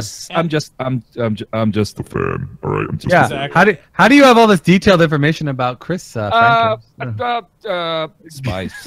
There you go. just to redirect a little bit, guys. Everybody in chat who is asking questions, if you'd like those questions answered, there is a question form that you can throw some of your questions in there. Where Jaylee will not be answering any questions directed at him. In chat because that's not why he's here. He's just basing statements as him as a fan, hanging out. Nothing is official from CIG again. It's just him hanging Frank. out. Frank. So Frank J. Frankly. Wasn't it Frank? It's Frankly. That should be what it is. Oh, there you go. It'd be perfect. But yeah, definitely. Frankly, I don't agree with you. Yeah, frankly not. But definitely. So. There and I'd love to discuss those things with B1 and I can't even say his name now. Was it Wakatagle? I'm terrible with names. I couldn't pronounce Jaylee's name earlier either. Waka Flocka, what? Yeah, something like that. Okay. But anyway, yes, definitely. So I would put that in there. That was the first. I remember. That was the first. That was the no. Well, this was the second. I remember what the first thing was, which was the animations thing. Okay. The animations thing. Which was the very first one, right? So what triggered you about that? Okay, so when it comes to regular video games, right, we, not for Star Citizen, but for any other game, you have a set number of animations that are required to complete a game because you know what every level is going to be. You know exactly what the enemy's movements are going to be. You also know what the player's movements are going to be. Then you know how much money you have and how much time you have, right? And so as time progresses, the amount of animations needed to complete that game in that certain amount of time with that amount of money, the number of animation drops, right? Yeah. But then just for Star Citizen alone, for the male animations, right? I think last year or two, Steve Bender said that we had 3,000 animations to do just for the male. Yeah. And so it's because we are making an MMO that requires you to do multiple animations, possibly in any situation. Yeah, swimming or who knows, right? Well, and you're not doing them all in first person, even though it's a first person perspective game, because we can F4 and go out third person, so you have to make full. You can't fake it. In other words, that's correct. You have to have the full motion animation with a camera that can pan 360 degrees around. It has to be a full animation that actually interfaces correct. But I mean, and like I said before, CIG spent so much time on all these animations at this point, and I'm not saying they shouldn't, but they spent a lot of time and investment in them already. It kind of triggers me too that people complain about any of it. I'm like, are you effing serious? I think a year of like 40 people working on animations 40 hours a week has probably been spent already on these animations, and they look really good. I don't know what you're talking about. This is my perspective. I feel like animations need to be done mostly later. Obviously there's placeholder animations, but it's like until you know what the gameplay is going to be, you might animate for something and build all these animations, but then you're like, oh wait, that gameplay doesn't make sense, and then you change it, but which means new animations, and you're doing double work. They're always gonna have new animations. They build new assets, but the main animation sets were all centralized around the ships when there was a repurposing of ships to make them proportionally sized to the characters, and they had to redo them, a ton of them then, because remember we were like driving all the ships like this, and the sticks are down here, and we were like up here holding, or our legs were through the dash, and I mean, there was all kinds of crazy stuff going on, and they fixed a lot of that. So, I mean, we have a priority list of what needs to be done, and I'm sure the animation team have their own, and I'm assuming that this type of animation happened to be next on the list because we have to go through the list one at a time. Right? So that's what I'm assuming. But I'd like to say that we have so much animation, and it's not easy. Especially because like for instance, Chris criticized our own that vertical slice demo that we did last time. Remember when which is pretty good. Well, I think it'd be better, but especially Chris. But there's remember that weapons scene when you're testing out the weapons, the knife, and so Chris really didn't like how the gun and the knife teleported to your hand. He really likes the idea of if you reach out and grab something, you reach out and grab that specific thing. But that's so normal for like every computer game in the world. That's really amazing, though. I mean, I'm not trying to like downplay that, but I agree. No computer game goes to that level. I agree. Yeah. Most things like you do, like turn light on and your character reaches out into some random space area, wiggles his fingers, and the lights turn magically on. But what Chris likes is to turn on a light switch, your character will reach over and flick the light switch. And I think a lot of that is the reason why people criticize some of the other stuff, because the amount of time and energy that's spent on these animations, it highlights and makes us recognize even more the ones that aren't like that, right? It's like, oh, well, the detail on him like pulling back that gun and gripping the weapon, the pistol, and holding it correctly and all this stuff. So what it highlights is when this, that didn't line up right or something, we notice it more because we're playing such a high resolution, high fidelity game. And it's like, oh, well, that's off. Even though it's totally acceptable in a nerd game because it's not as nice and crisp. So CIG is a victim of their own success in this regard. It's like I can agree to that. Yeah, like I have like most people who hang out in streams when you're streaming are like they're regulars. They like they're old hats at SC, right? But like I'll have usually like maybe 5% of my viewers are like brand new and they're just like coming in for the first time seeing this game, and they're blown away. Like everybody else is like, oh, this is that's kind of wrong here. Like I wish they'd fix that. And new people are like, what the hell is this? It's so beautiful. It's amazing. Like, you know what I mean? And I think that it's that like you do so well that people start to like look and see the cracks and they start to be judgmental about things that most other gamers would accept just at face value. And I think that, I think that's the quality of the game, right? Like people start to get picky about some of these things that I think overall don't matter in most other games. But anyways, like you said, Mitauchi, I'm just agreeing. Yeah, I mean, it's also just on the developer end because we've worked on most of the developers have come from other game studios. I've mainly come from film, but I have worked on some unannounced titles. And it is a little jarring coming from that environment and into Cloud Imperium. Because just the level of detail is, I don't want to say it's very strange coming into this environment. Because I remember when I worked for X company, they would say, you have 2 weeks, and I do something that's good enough, put it in, and you know what I mean. And it's just like, or I know companies which I will not name that cut features every week. Until they have a releasable title. But that's mainly because publishers tell them to do that, or they just don't have enough time to do it, right? But I think a lot of people, when they say Star Citizen is going to be the best damn game ever, a lot of them think of it as gameplay and design wise, and not really understand the visual aspect of the game as well. Just, I think people just say, "Oh yeah," because I see YouTube comments all the time when we do anything that's art related on ATV and not gameplay related. They'll be like, "Oh, I don't really care about this. I just give me gameplay." Like the typical. But the thing is, a lot of them don't understand is we're not just trying to do. We're not just trying to innovate gameplay. We're also trying to innovate the visual. Yeah. The visual aspects of the game as well, and the visual aspects also include animation.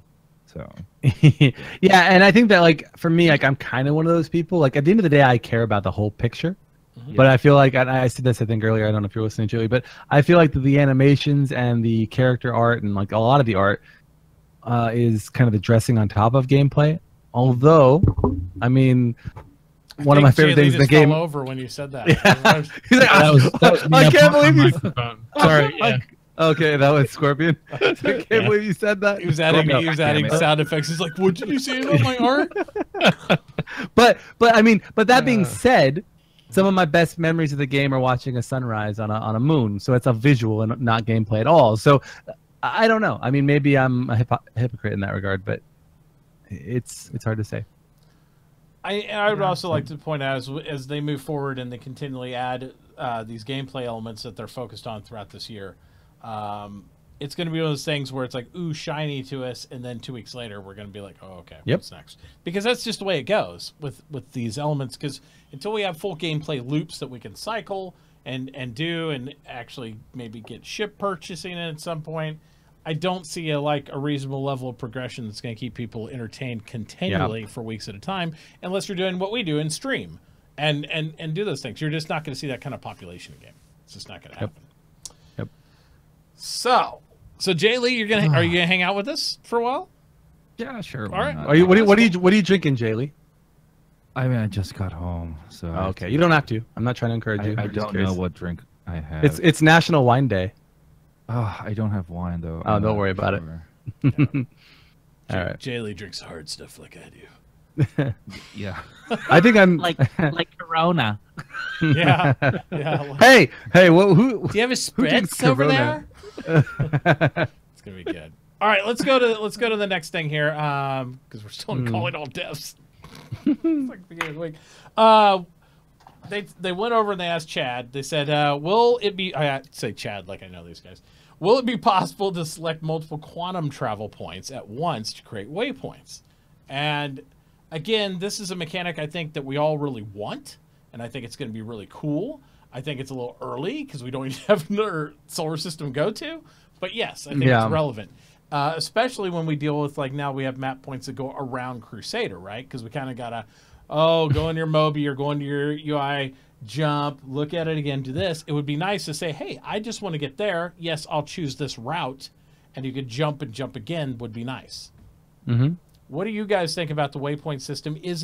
When would be an appropriate point to bring it in? Do you think it could be something that we should focus on now? Do you think it's something down the road? What do you think? Let's right now. Circle for I'll let other people talk. Just because you started to answer, I'm going to say, Scorpion, what do you think? Yeah. I've been letting y'all talk. I know. I gotta prod everybody who doesn't talk yet. I'm like, I don't know. I mean, I think it needs to ultimately be in at some point. Do they have to spend cycles now on it? No. I think it'd be interesting if they shared their thoughts with us on where they think it's going to go.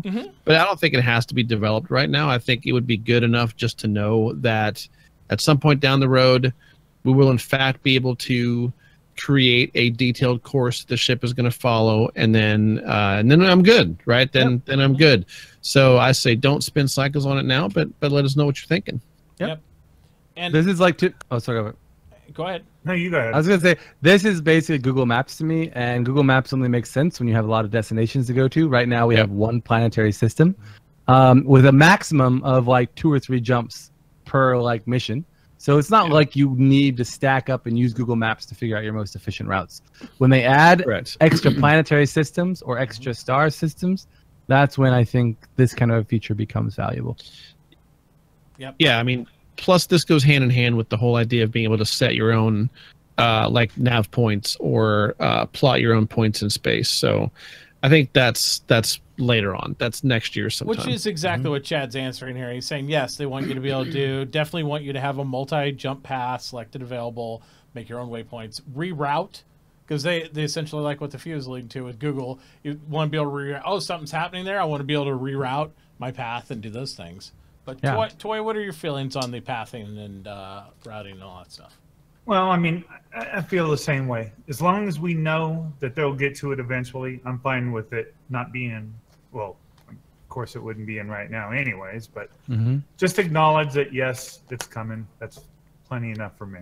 Yeah. And taking it a step further, I really hope that it gets more complicated in the sense of, like, if you're mapping, right, Google Maps, you know, Google Maps tells you, like, in like traffic, like, oh, this is a bad road, this is a good road, go on these roads, right? Like, if there's a comm array in that area and you're a pirate and you're taking out people who are traveling on that route, if they send out a distress signal and the comm array is active, there should be some sort of, when you're mapping out these trips, it should be like, look, you don't want to go this route, you want to go that route, right? But if the pirate's smart enough and they disable the comm array first and then they take people out, if somebody sends out a distress beacon, maybe nobody hears it. Maybe people keep coming into that path because they're not aware that there's a piracy thing going on there. So I think that kind of gameplay could be really cool. I do too. Anyways, I do too. Continue. Yep. Moving on. Moving on. I agree. Jaylee agrees. He agrees. So we can move on. I don't even know what you said. I just Frank agrees. I mean, sorry, Frank agrees. Yeah. I like how my bubble on the screen works for everybody. Frank, I do have a question. How long have you been backing SC? Or how are you backing? I'm assuming you're backing. That's a fan. It's been about 4 years. 4 years? Okay. Yeah. Interesting. All right. Yeah. Moving on. But I'll never disclose my ID. Your ID? Top secret? Never my gamer tag. Yeah, I'm never gonna expose. Wait, so you're never gonna play with other people? Or you never? I've never thought about that. Like, how are we gonna friend up? Time to start making other accounts. Yeah. Create a different account then. Yeah, because you're never gonna be able. Or I might just play with just maybe like a close group of friends. You played with Board Gamer. He has to know your gamer tag. Well, no, the thing is, I played with my dev account. Oh. So okay, so that makes sense. I have a dev account which I normally play on stream. Okay. But I do have a personal account which I have not disclosed. Which we'll raffle the ID off to the biggest sub tonight, and that way you can find out who Jaylee's really playing in Star Citizen. It's okay. We already know what your idea is, right? It's Frank, right? Isn't that Frank. Okay, that's Frank Lee. Frankly. There you go. All right. Over at John Crew, they said, are any plans to include the navigator's role for setting waypoints, plotting courses through space or on planets, charting locations of discovered resources, and the like? I love it when they come up with these questions. They're like so long. It's like, we got to cover everything, so please choose my question. I think this is already pretty straightforward and answered. And I'll let the few answer this. I don't want to ask Jaylee to answer anything. We'll let him get stuff, but we're not gonna have him answer any comments or questions that they just weigh in where he wants. I'll just say I agree. There you go. Yeah. I was nice and quiet, so he chose me. This is good. My strategy works. Okay. There we go. No, I mean, yeah, this is pretty straightforward. Like, are there I'm gonna reread the question because it's kind of, I'm not judging the community too much. But it seems kind of like a dumb question a little bit. But okay, are there any plans to include a navigator's role for setting waypoints, plotting courses through space or planets, charting locations, or discovering resources? So they literally have co-pilots and other roles in the ship. Like, they've created that for a reason. And for them to just be like stand there to look good, like arm candy roles, doesn't make sense. So they're gonna have valuable, impactful contributions to the ship. And I think this maybe was a question asked by frustrated people saying it's not in there right now, and I think this is a question it's a when question disguised as a feature question, and I think they're just frustrated that it's not there now, and they're kind of saying, hey, when are you going to add these things? Of course they're not going to answer that. So I mean, that's my opinion. I agree. I concur. Yeah, there we go. Frank? The eyes have it. Next question. Okay, he doesn't care. You know I care. I'm just super protective of Jay Lee. He knows this because he's been on the show, hanging out multiple times. And I remember one incident where I almost had to cut his mic. I don't think Jay Lee remembers that. I remember I was really drunk. Yes. And he got really animated about certain subjects, and I was fine with it on stream. I just still did want to wake up and be like, "What happened? I got a notice from that I was fired," and I'm like, "Yeah, we're not doing that." Again. Yeah, I think we spoke for like 4 more hours after the. Oh, we did. We stayed on. We were up to 4 in the morning, 5 in the morning, my time talking. Yeah, but yeah, it's I get hyper protective. We've had a lot of emergency stream aborts on. We didn't abort it. We got to the point where I was able to rap with him, and there was no audio I had to cut cameras and stuff with him. So good. That was good.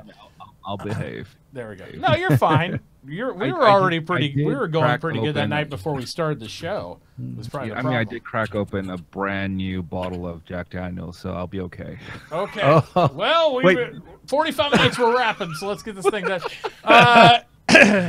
Is it planned that less agile ships without VTOL thrusters would have their maneuverability decreased when flying non-horizontally in atmosphere?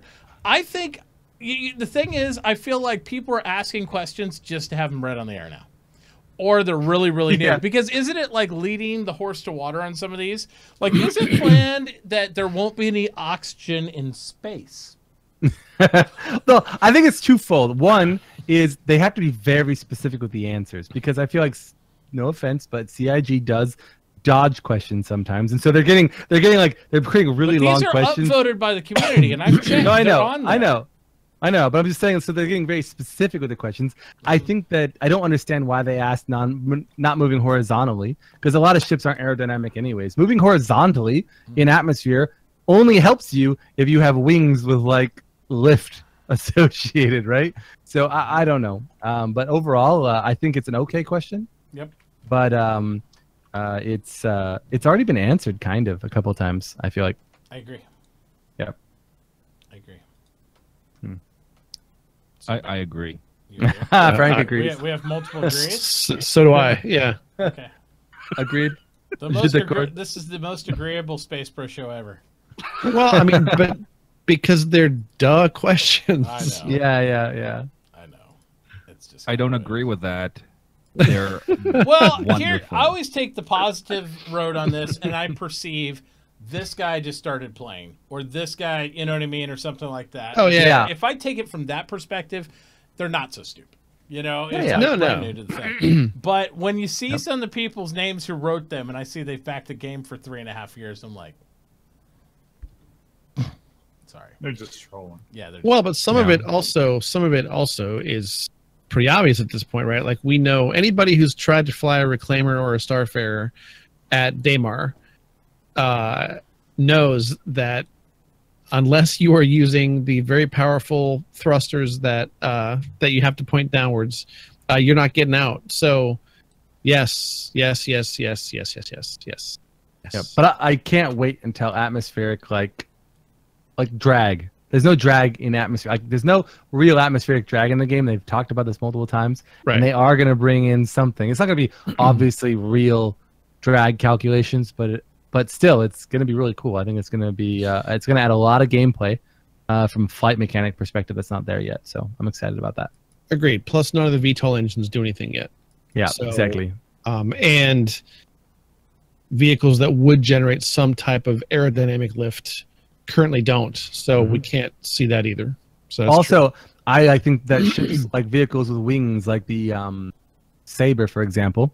I have no idea, but I'm assuming if you go down into an atmosphere like moon or planet and you start doing maneuvers, you should be a lot more maneuverable, right? In that kind of environment. So I'm imagining advantages like that too as the game comes out. I don't know where they're going with that. They haven't gotten that specific when they talk about drag and flight mechanics, but I think that's the intention. But we'll see what happens. Yeah, I think so. Yep. Absolutely. All right, moving forward. Let's go to the Ricky holding the Jay Lee photo. The studio updates. I have fun with the screen when you guys are talking. The studio updates were pretty decent, I think. They just mostly, again, somebody build up on the same updates that we had last week, different weapons effects, different looks, all that stuff. I think it's looking pretty good. I like glare in the helmet.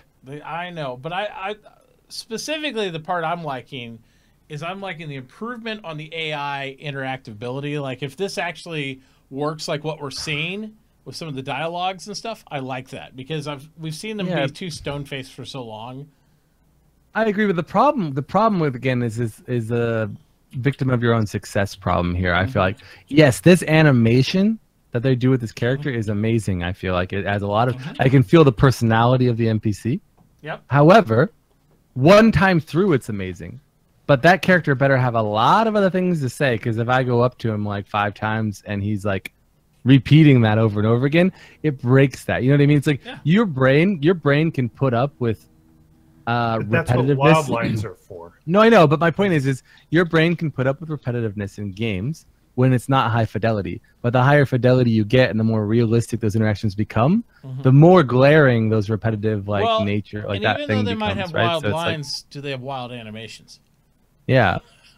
So I think that this kind of means that CIG is biting off quite a bit. Like when you're committing to this level of fidelity in animation in an MMO, you're committing to a lot of work. So, anyways. Well, all I know is I sat this morning, and guess it was not last night, and picked this thing apart. They were all beautiful except for one. It was the hands clipping. But you hate clipping. I hate clipping. I hate it because they look so good. I mean, they do. They look amazing. I mean, I pull up other games and compare them to every other game, and I'm like, look how good this looks, you know, and how real the fluid movement is on the people, and then I see the hands clip into each other and I start cringing. I can't think of a game that doesn't have some clipping in it, though. You know what I mean? No, and they don't. But that's the thing about CIG is they come out with this. If they didn't have this game, you know, nobody else would be even touching it. But they're pushing the fidelity so much that it's just. The thing is, I can see the not clipping. Like I could see you getting to the point where you might be able to prevent clipping through physicalized objects that have collision meshes, things like that. And I don't know anything about game development really. I just like whatever, but just dropping buzzwords left and right. Just words. Well, I've done some. I goof off, right? And I obviously have a development background, but like I come completely from super hobby, like you know what I mean, like nothing from a professional perspective, and but the thing with like soft bodies, like cloth or something like that, I know you picked up on that earlier, Toy. Those kind of, unless you want to start spending a lot of CPU or GPU resources with collision detection and having high vertice count like cloth and all that jazz, you're always gonna have clipping. You're never gonna get away from that. It's too expensive. Yeah. Okay. And I tease it. You know what? I really don't want it because you're right. It'll take away from something else. Yep. It's the only thing I could pick on, really. I thought it was interesting that they showed on quantum linking, like how the ships actually link together, that they would have like some sort of calibration phase where you would link, and then it shows here a split screen of like how the quantum linking would work and some of those things. And it also showed that what they talked about briefly in that, what was it, Toy, the other week when they had that doc on how you would jump around a planet. So there's the calibration of them locking into Port Olisar, watching that. You're calibrated, and then you would link up, and then you would both be able to travel together in that area. And this is how that I can't remember what they call it, but I watched it again today, earlier. So, and it looks good. I mean, it's a little bouncy, but I love how it can go around the planet. Yeah, me too. And still provide you have that time to burn down to the actual surface. So that's pretty cool. I honestly can't wait to RP that part, calibrating, where everyone's kind of locking in and do the whole Alpha 1 ready, Alpha 2 ready. Like, I think it's gonna be awesome. Your own squadron. Yeah, I think that's gonna be. It's such an amazing. This is Gold Leader. Yeah. Oh, exactly. Gold team. Gold team ready. Gold team. Yeah. Red 1 ready. Red 1. Yeah, it's gonna be good. I think it's gonna be really fun, especially when we have longer areas to jump, right? Because like right now we have very short hops we go to. We don't have a lot of long range things unless you're going to Levski or something like that, and that's even that's like a medium to short. When you're flying like for 10 minutes and then you could like look out the window and you see the ships. I would like to be able hopefully see them in the same quantum bubble. Like you can look across, and you see like the fleet in quantum would be amazing looking. So I'm excited about that. Hopefully, one of the things that's interesting to me is this idea of it's curved quantuming or something. I don't know what it's not straight line quantuming, right? I have nothing. Yeah, I have nothing wrong with it. Like lore, you can make up whatever the hell you want, right? Sci-fi, it's a game. But like from a gameplay mechanic, it's interesting because right now when somebody quantums, you know where they go for the most part. Yeah. It's a straight line. Oh, they quantum that direction. They must have gone to Selin, or they must have gone to Yella, or something. Yeah. And so you can chase them right now in the game. But once you can curve quantum around moons and stuff, like it's going to be a lot easier. And unless they improve scanning, it's going to be a lot easier to like lose the tail that somebody's chasing you. I feel like. I think it'll only curve though when you're around the orbital body, like a planet or moon. You know what I mean? Like you'll still have straight shot to there. Then you'll have to make your second jump to wherever you're going, your desto. Like what they showed that moon rolling around to the opposite side in order to get to it. I don't think you're going to be able to like curve shot from where you are to the city. So you wouldn't be able to go from Port Ol and go all the way around to like ArcCorp. You'd have to get to Daymar and then you'd roll instead of jumping like OM6, OM1, OM2, and then going down the planet. They're just trying to avoid you having to jump a million OMs. And I do appreciate that because right now it's not that annoying, but we have small moons, right? Yeah, you go to planets. When you get planets that... Because you're going to have, and I think they talked about that on one of their shows, a Calling All Devs maybe or something. Well, you're going to, I think it was Calling All Devs. I don't know. You're going to have planets where you're going to have large meshes of OM points. Yes. And could you imagine, where I need to go is on the side of the planet? And that's what they said. Okay, they have to put up like 20 or 30 OMs instead of 6 to get around Could you imagine having to quantum like 20 times to get around the planet to go to where you're... I can, and one of these days, if you ever have to play EVE Online. Every single way of each jump. Gold Leader ready? All right, jump. All right. Yeah. Jump. One more time. It would be like, it would turn space battles into like checkers. Like, okay, we're going to hop this square to that square to this square. But the knight moves in an L. Come on. It would be bad. It would be really bad. I just can't wait for the moment like maybe you're getting chased by a bunch of pirates, actual players, and your ship goes down, right? Like maybe your engines blow out, and then you put a beacon out calling for help, and then all of a sudden out of the blue you have like a squad of just ships just popping at the same time, like jump in, boom, boom, boom, boom, boom. Oh, that'd be so, and they're firing missiles, and they're, oh my god, that'd be so amazing. So, I know you guys are working on quantum effects and all that stuff, but I really feel like when you come out of quantum, there should be like a little bit of a flash, something that's like, bam! There is. There is? I don't notice it when people come in. Really? There absolutely is. It is. I need to pay attention. He's talking about like J.J. Abrams flash. Yeah. With lens flares. Well, there's not that, but there is like a blue puff, right? A blue thing. There's like a little, if you see the whole animation, if you have good enough frames and stuff in the server you're in, if you see the complete animation, there is an initial flash when you jump out. When you exit, it's like poof, and then you're there. So. And I'm sure they'll continually tweak that like they do explosions, right? It's like we think explosion is amazing, and then every other build's like, oh, but we added this new thing, you know? And I'm like, oh my god. It's even more amazing. Yeah. So I agree. I like to treat all assets as not final. No, but they aren't though, and I'm okay with that. As you know what I mean? As long as it's always like evolution of work versus rework, right? You know, it's like It's like these mining lasers here. They, they showed like the placeholders, and now they got some good stuff. And that tractor beam looks really good. Really good. Most of our rework has always been how can we optimize the game even further? Yeah. Right. It's most of them really hasn't been, oh, this looks like crap. So Yeah. there has been one or two where they actually did look like crap. But I would say about 90% of the assets that we have redone was either because one, they were not built according to the current pipeline, or it was just inefficient. Like I said it in RTV today, like the Heavy Outlaw was almost at draw call wise and poly count wise, almost as heavy as the Constellation Phoenix. That's crazy. You see what I'm saying? It's just like, just putting that in the game would have dropped your frames. It's like you have 5 guys in that. It's like, well, now instead of 5 Connies, we have 10 Connies worth of assets in here. Exactly. It's crazy. So it's because reasons of like that we had to redo assets. Some of them just look really bad compared to the other ships. And we're like, we should probably get in there and do something about it. It's like tech debt, you know. You like have to go back to fix certain like technical debt in order to move the game forward. Yep. Eventually, right? Yeah. Right. So I'm cool. Yep. A lot more cool assets are added in the game. The forklift stuff, but they call they're props. They're props. So you're not going to operate them if they're props. Yeah. It's like, but a prop means non-interactable. However,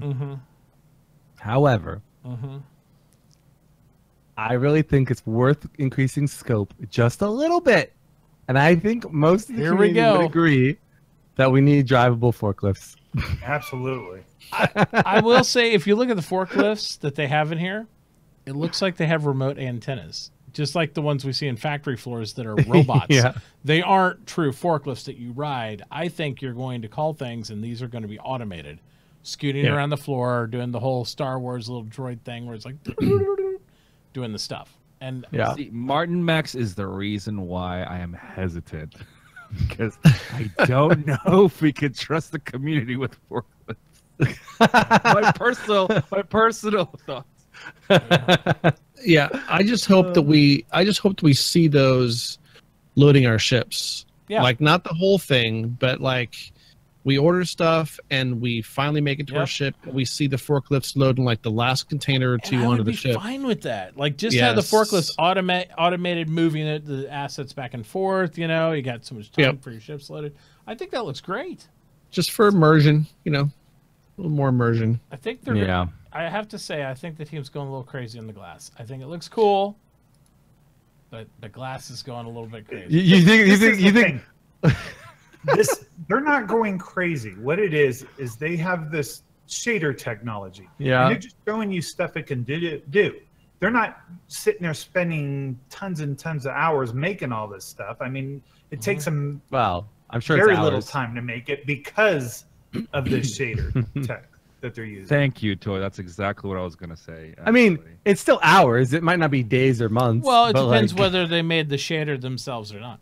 A lot of times you have to. I don't know. There's like a really cool. There's a lot of in-engine assets that work just fine that they don't have to create. There are some really cool shit. And again, I'm not a game developer, but there's this really cool shader that I've been like looking at Disney like had created. Anyways, but my point is a lot of shaders you have to code from scratch. I'm not saying this was done that way, but I'm sure if it's CIG, they're never going to take anything, and they're not usually going to take something at face value. Oh, that's a cool shader. Then they're going to have the developers look at it and say, well, what can we do to tweak it to make it better? Like, I mean, that's just me, like, outside guessing, but I don't know. Yes, our graphic engineers, they do have to actually code shaders. Yeah. Like, for instance, the new skin shader that we talked about, I think, was it 2 months ago? We actually flew out a graphics engineer to the LA studio so that he can actually work with the character artist, and the character artist will be like, we need the shader to do this certain thing. Then he'd go in, see what our shader is currently doing, see what values he can tweak with so that it can match with what the character wants, what the character artist wants. So like the glass shader and stuff like that, it's so easy to say we already have shaders in the game, and we do. And for now Lumberyard, but before that, before we jumped into Lumberyard when we were using CryEngine, they already had glass there, right? But the thing is, I'm going to quote Mark Amen, the moment you add something, it breaks other things, and the glass possibly was. Code doesn't always work together very well, and so we actually had to get rid of some features off of CryEngine when we were working on it, to bring in another feature, and then we had to rebuild a little bit of it, like revive it by adding another piece of code to bring in another feature in. And so just balancing all of the code to make it work and function at the same time it's a giant task. Yeah, you should, if you guys saw our game build, it's just, sometimes it's just a shit show. Yeah, I mean, there was a moment when nobody could work for 6 hours. Yeah, because the build was just so broken. Like it wouldn't even launch. The engine wouldn't even launch. But that's status quo. Like, I mean, like I've worked for a lot of Fortune 500 companies, and you'd be surprised how many of them on the back end, their code is the same way. Like, I mean, you think these like large organizations, large corporations have really efficient, well-organized, clean, modular like code, but sometimes it's not that way. So I don't know. I just don't think it's anything different than what's any other company. Right. Yeah. I mean, but what it's I'd like to write off what Toya was saying. We were trying to show that we have this technology that can do this now a lot more efficiently, and we could apply this. It doesn't just affect glass on that for that specific thing. It also affected the glass on helmets as well for the characters, and so we had the options to add more stuff for that. So something like that. Yeah, Toy. Yeah. I can see how smug you look. Like you guys. but reinforcing what Toy's saying, I think the glass is amazing. Like, I think that shader or whatever they're doing with that glass it's beautiful. I mean, it is, and it adds to the game. Looks so, good. Yep, looks really good. Almost as good as his rage hat does in this. Although the question is it's smashed up and broken. Is the shader going to be powerful enough that when you hit it with a glass with a hammer, will it crack in that way, like, and be very interactive, or is it just like a beautiful thing you can look at and doesn't really have any like interaction with gameplay or mechanics? Because right now we don't see a lot of that, right? Like if you fly really fast in the ground and your windshield hits the ground, it doesn't break. You know what I mean? Like, obviously these are things that may or may not come in the future, and we're still super early alpha. But a lot of cool shaders without good gameplay can sometimes be limiting and break your immersion. This is only tier 1. I just draw stuff. So I'm not talking to you, Frank. I'm not talking to you, Frank. Oh, okay. Okay, just check it. Okay, good. I'm talking generally about SC. Anyways. Yep. So we're looking at some of the legacy armors now. Oh yeah. Who did old that? versus the new. The Starship Trooper shirt that is in there. There's a lot of good shirts in this episode of ATV. I really like that Jeremiah Lee shirt. Maybe Frank could speak about it. I thought it was pretty good. Yeah. Jay Lee. Yeah. Yeah. He's wearing a very nice shirt. It's a super shirt that he planned on wearing. Oh, of course. Of course he did. It's critical. He waited 2 months to get that shirt because you're looking a little swole there too. To be honest, you've been lifting a little bit. People are saying. Well, look, I haven't done anything. I know, but look at it. Yeah. Look at it. Arms You look like forward. you're a bodybuilder. Yeah, it's like you're all arms forward and like, you know. And No, I was leaning forward. That's it. What does the shirt And clenching his fists. Oh yeah, exactly. And what does the shirt say? Critical role. critical role. Critical Okay. role, yes. Yeah. And whereas that, I assume the other shirt over there that Essler's wearing is a Evil Dead shirt, isn't it? This was a boomstick. Yeah. I love it. Oh, it kind of reminds me of like Doom, but Boom. I don't That's know. exactly what it's supposed to be. Yeah. Oh, okay. It's a parody shirt. So. Anyway, yeah, I think maybe it's the fact he's leaning back and you're all leaning forward, like, yeah. I feel it almost looks like one of those. You remember the old dating game? Where one guy's like, he knows how to sit, and the other guy's kind of laid back. It's like, bachelor number 1, what do you think? But it's like, bachelor number 2. So, well, if I took you out on a date, I'd take you somewhere where we could be alone. It'd be nice. It's like, it just kind of feels like one of those. So I thought it was good. Definitely looking nice. Now, I won't ask you, Frank, what you think about any of the old armor sets. Necessarily, because we know you've worked extensively, or Jay Lee rather has worked extensively on many of the different clothing options and different things like that. I mean, Frank, I have a question. What do you think about water? Oh my god! Yeah. I understand that what you want is for the water to be able to flow down from the top to the bottom.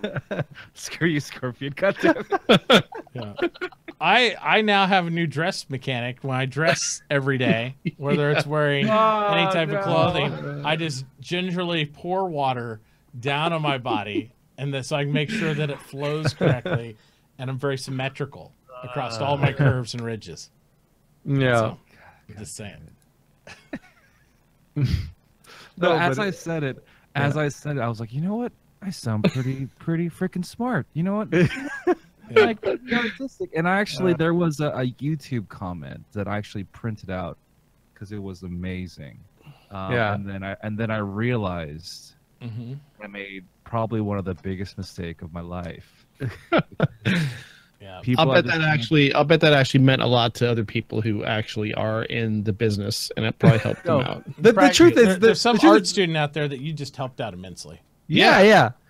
And the truth is it's all really valuable information. I'm sure it's like the rest of us are like, that looks good, that looks ugly. We don't know why it looks good and why that one looks ugly, right? You know what I mean? But now we do. Yeah, well, we know a piece of it. Well, now everyone's gonna be like, hey, you know what? I looked at one of your armors and it doesn't flow like water now. Like, it's gonna be that guy. Or some guy's gonna be, I 3D printed the armor suit, and I dumped water on it, and it didn't feel like it was really symmetrical. So I don't know. That is the danger. I found the comment. Okay, so it's by KBomb123, and he wrote, Jeremiah Lee's the Bruce Lee of character art team, the Tao of Art Kundo. Your character art must be like water. When you pour water over the character, it becomes the character. Water flows, but it is very strong. Jeremiah Lee, 2018. He put words in my mouth and turned me into an old kung fu master. Yeah. Confucius.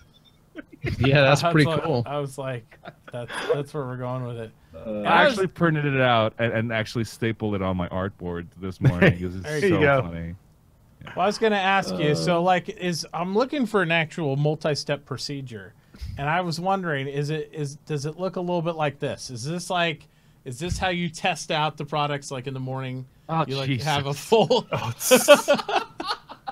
I mean, is that the flow we're looking for here? I'm just trying to see. Yes. Flash dance, man. Yeah, trying to go. That's exactly what it is. I thought so. I thought maybe you have, like some companies when they're making airplanes have wind tunnels.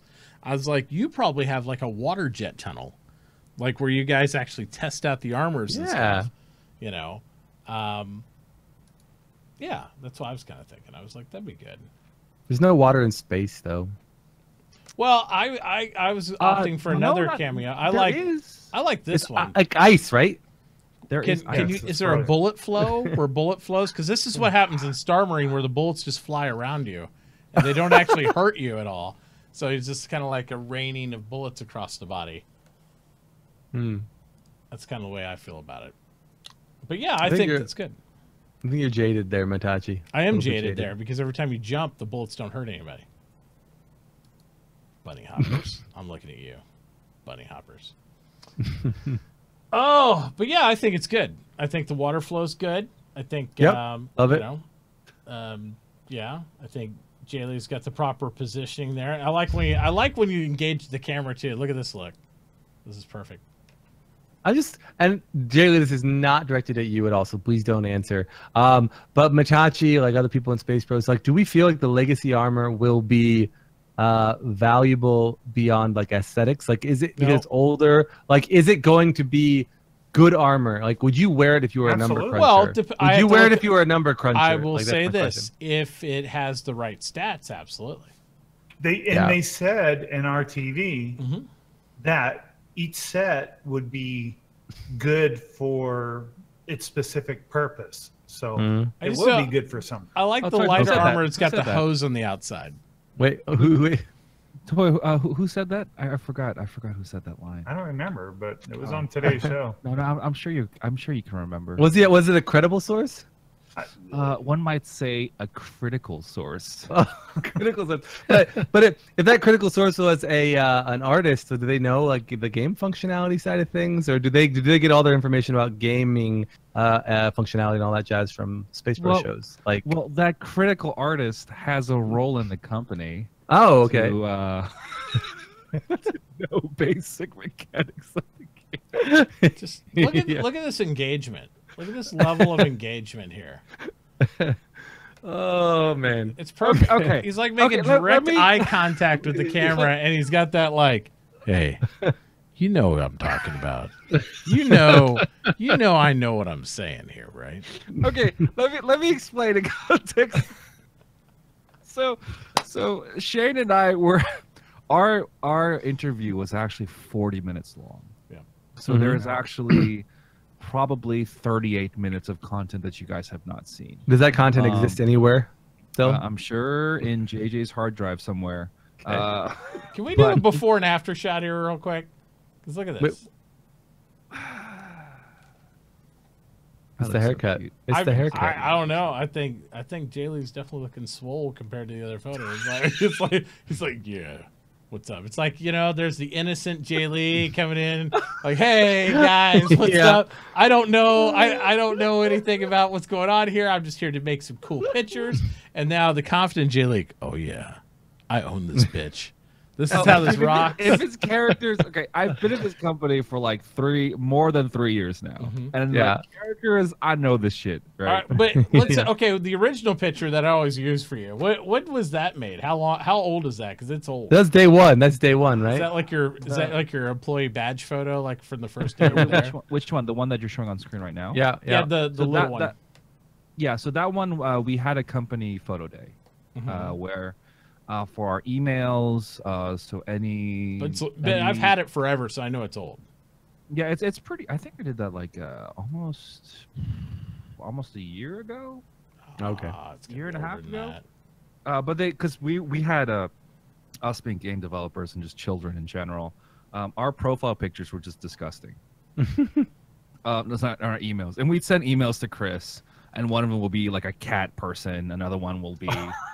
Their face photoshopped onto a bodybuilder with anime arms. It was terrible. It was terrible. Yeah. And so there was a company-wide email be like, there's going to be a photo day, dress nice, and we need all of your profiles to be this company photo. Because sometimes you'll get an email or you get a message on Skype or whatever, and then it'll be like, I have no idea who this person is. Like, you know what I mean? So Chris was like, I want to know who I'm talking to sometimes. And so that's why we took those company photos. But and they told you in advance because you were black. So I'm assuming you were like, okay, we're getting my photo taken today. I actually forgot in that photo. Oh, okay. I'm actually wearing a really bad Christmas sweater. Oh, wait, it's black. No, it's been tampered with Photoshop. Really?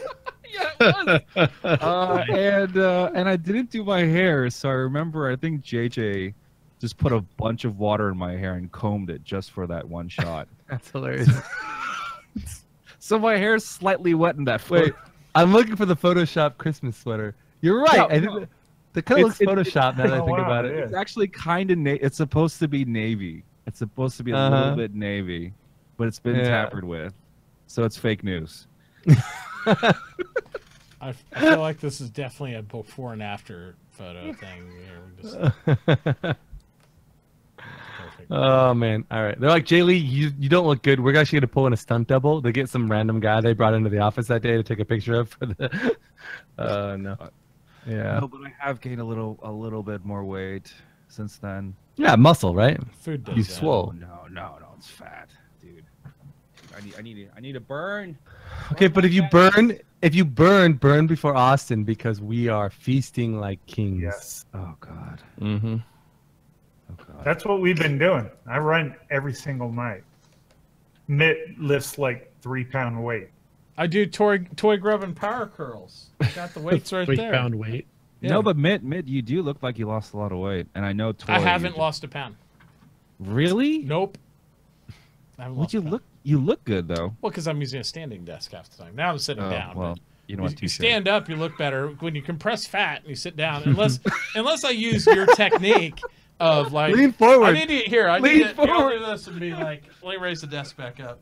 You gotta use But you gotta lean forward and put your arms forward. You gotta lean forward. Teach us, oh frankly. yeah. Like, I can't. I don't know if I can do it right. I gotta Oh, there like, you go. I gotta act like my There you go, elbows there don't you go. touch together. It's like, There it is. yeah, you know, this is some good stuff, and I'm really serious about what I'm talking about here. And you guys should look too, because it's really important. You just gotta look at it. You know, you gotta wear the fat correctly, and flex in the right direction. Gotta own it, man. Yeah, exactly.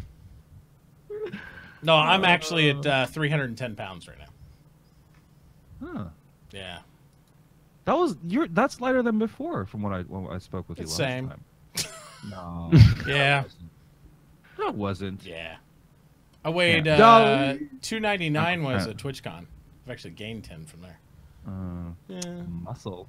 Bro. Yeah. Well, I mean, I've lost circumference, but it's gaining muscle, but it's not dropping poundage at all. So. Yeah. There you go. Whatever, I guess. Look at you fishing. If it, I always think of Arnold Schwarzenegger, and he's like, if it jiggles, it's fat. Oh, sorry, I don't know where that came from, but it's just in my mind. Yeah. Sounds legit. We're just gonna do the rest of the show framed like this, so we can admire the armor. Oh God. Why are we that cod piece though? Yeah. Well, you know. Yeah, we gotta have that. High end fidelity. There. Oh man. Oh, I actually was thinking about this. There's these butt plates on some of the armor. I don't know. Oh, right, this one right there. Yes, Stop it. yeah. Stop it. Is that even comfortable to sit in? Like, if I was thinking about, if I was wearing that butt plate armor, would I sit down? It's stretchy. It's about the butt protection, not the comfort. Yeah, that's right. Like, my big bitch about all the legacy armor sets is like, why is the shoulder pads way down, halfway down their arm? Oh, so that is for the zone reasons. Okay. So yeah, I didn't want to shut you down like that, but like, no, that's yeah. Twitch actually got purpose. So what, dude? What? No, like, and also the original, because the original concept. Well, if you kind of go forward, I gotta permit Angel saying that because it's too good. Yeah, I did. Yep. Like, they have a giant piece of metal on the shoulder pad, right? So I didn't want to completely remove that from the design, but I need to place it in an area where all our characters will have their shoulder pads placed in, right? So I had to lower it. So like, these are some things that I have to deal with when it comes to tech art and the character artists. Mm-hmm. I can't fully concept exactly everything I want to unless it's a very unique asset. But if it's something that shares the zones with other armor sets, I have to strictly follow the zones. So if you kind of look at right now where Mitauchi was showing, that armor plate, I mean the shoulder pad, this is the medium, I believe, is placed exactly the same spot as the heavy marine shoulder pad. Gotcha. Yeah. So it's almost like an anchor point where it has to be at. Yeah. Gotcha. Yeah. So that way they can still do the same animations and modularity. Buzzword. There you go. Wait, modularity? Oh yeah, modularity. I use that. Yeah. There you go. There we go. Loosely coupled. Modular. This is probably the only armor set that I have a little bit of problem with. Oh, do tell. Well, I don't know. It's just aesthetically not pleasing. It's like it starts out. It's ugly. It's ugly. Well, I'll just say, yeah, I'm not really a fan, but I mean, I get it is what it is, right? Right. I mean, but it's like my wife has boots that look like that, and then it looks like shin guards, and then we go up to the jeans. Yeah. I mean, yeah, it's weird. And then I have some mechanics gloves. I swear to God, I could go downstairs and get them that look exactly like that. Only they got the branding on the knuckles. And then I'm like, the chest plate thing. I'm just like, okay. So this is light, obviously, right?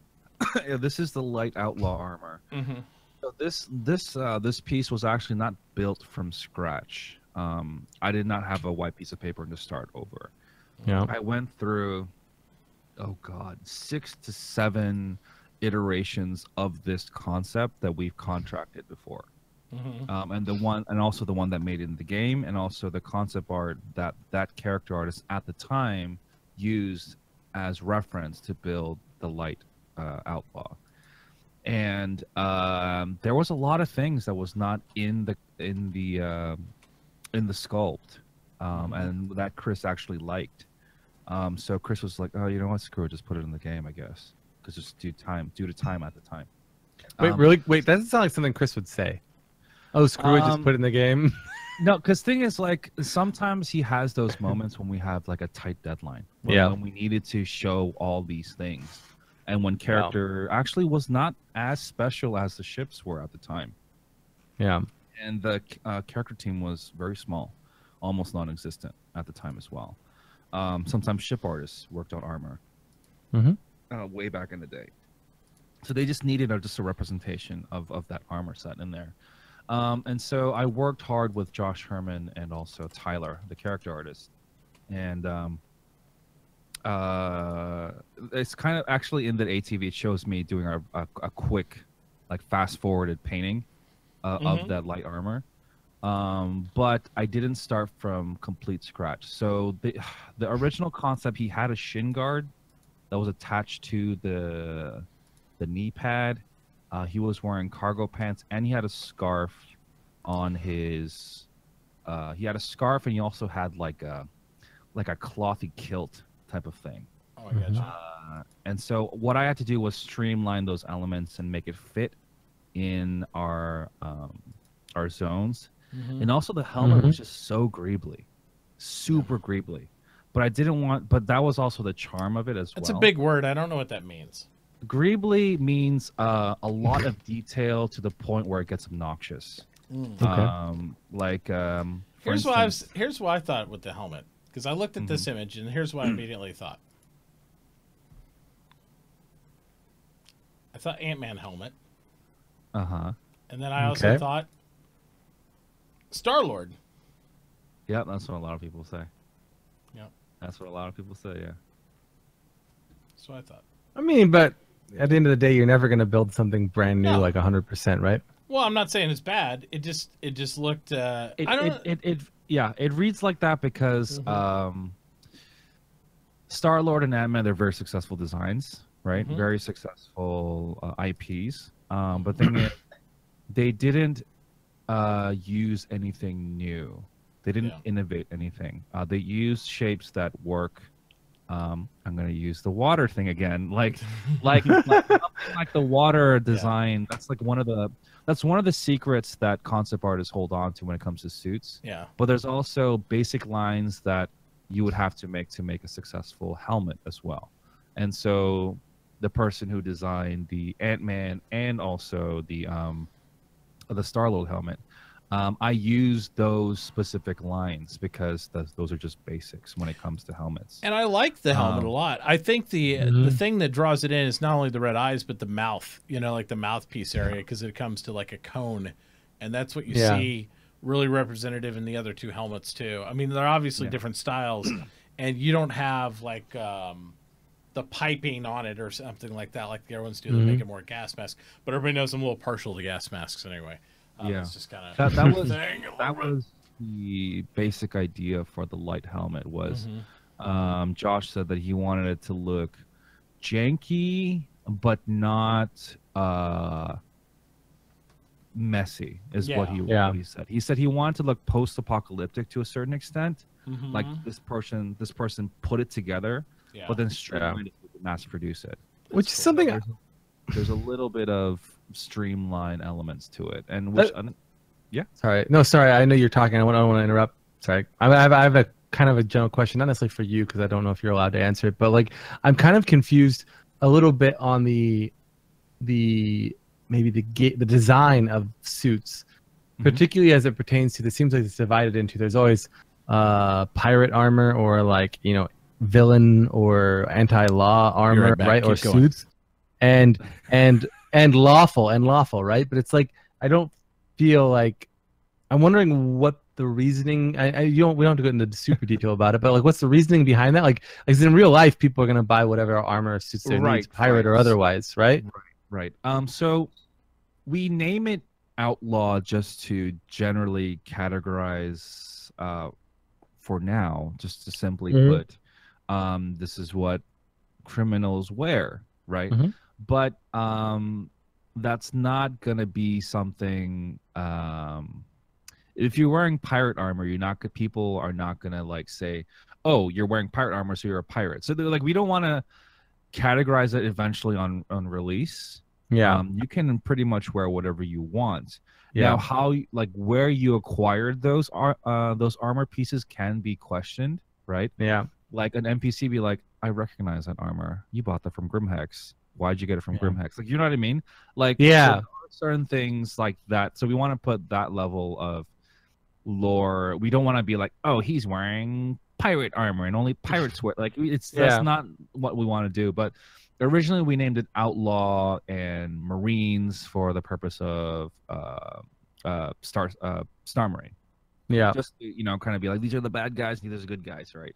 That makes sense. But at the end of the day, we don't want to do pirates only wear this. Yeah, I think that was like, I know we don't have to get too much more in the detail than that, but like for me, it's this idea of, if you're like, oh, you're a villain, therefore you wear the evil stuff, and you're the good guy, therefore you wear the good stuff. But like, I think anybody can wear whatever they want. Yeah, but maybe they have a harder time getting it, like, or who knows? Like, maybe I have no idea. I'm not trying to like. Again, obviously, don't answer or don't talk about things that you aren't allowed to talk about. But yeah, maybe there's certain skins or certain types of armor that are like more UEE focused, and maybe you have to have certain reputation to get it. And maybe if you didn't, I don't know. So those kind of things, like, I could see that, and therefore there's implications. Like, if you're wearing certain armor that may be requiring certain reputation, then maybe there's an implication that you have that reputation, even though it's not guaranteed, etc., etc. So interesting, I guess, but. Okay. Yeah. Like I don't exactly know how far we're gonna go, but from what I know, what Chris spoke about before, it was he doesn't want the armor or the look of the character to necessarily affect your gameplay to that extent. Yeah. But it might be taken into consideration. Okay. Like maybe you enter a really prestigious place, and if you're wearing nomad armor, they're gonna be like, "What the hell? First of all, why are you wearing armor here? And two, why are you so freaking dirty?" Like, you know what I mean? Yeah. So there might be stuff like that, but then I think this is all just conjecture here. Reputation will probably be a more bigger factor than what you're wearing. That I could see that as well. And the truth is, all this doesn't matter to me because I'm just gonna wear gold armor everywhere I go. Probably, yeah. The easy armor. You will, yeah. Oh man! All right, I'm back. With all your golden guns, right? While you weren't here to protect Frank, he admitted to everything. We're good. Damn it! I knew I'd leave you for 2 minutes. And that's what happens, right? That's what happens. All right, I think we're at the. We can move on. Yeah, we're gonna move on. I think we're actually gonna move forward to questions. We do have a few questions out there, and if you guys would like to ask any questions in chat, all you have to do is !mark questions, and it's more in a time sensitivity because it is getting late, and I have to be up at 6 o'clock in the morning to drive. Oh, I forgot about that. Yeah, it's one of those things. So you don't want to talk about the Hercules Q&A. You don't want to talk about RTV. I do. All right. Well, RTV. I'm just kidding. I think RTV we covered in there. We could talk about the Q&A because I do think the Q&A is pretty important. There was one thing in RTV that I was. Go ahead. Talk about it while I sit on the Hercules thing. All right, sounds good. So RTV, there was one comment made about backpacks. Specifically, the point of a backpack is to carry stuff, but the way they were treating backpacks in the questions seemed to be more cosmetic in nature. And I'm like, what's the point of wearing a backpack if it's purely cosmetic? Character artist, I'm sure. I know they were, but my point is like they were talking about how the fact that like, and I'm okay with backpacks not existing at all in the game. Don't get me wrong, but like. They're kind of talking about this idea of, oh yeah, we could have backpacks, but we didn't really design the modular like character zone thing to deal with backpacks. And we could have a backpack on a shirt, but not a backpack with a shirt and a jacket.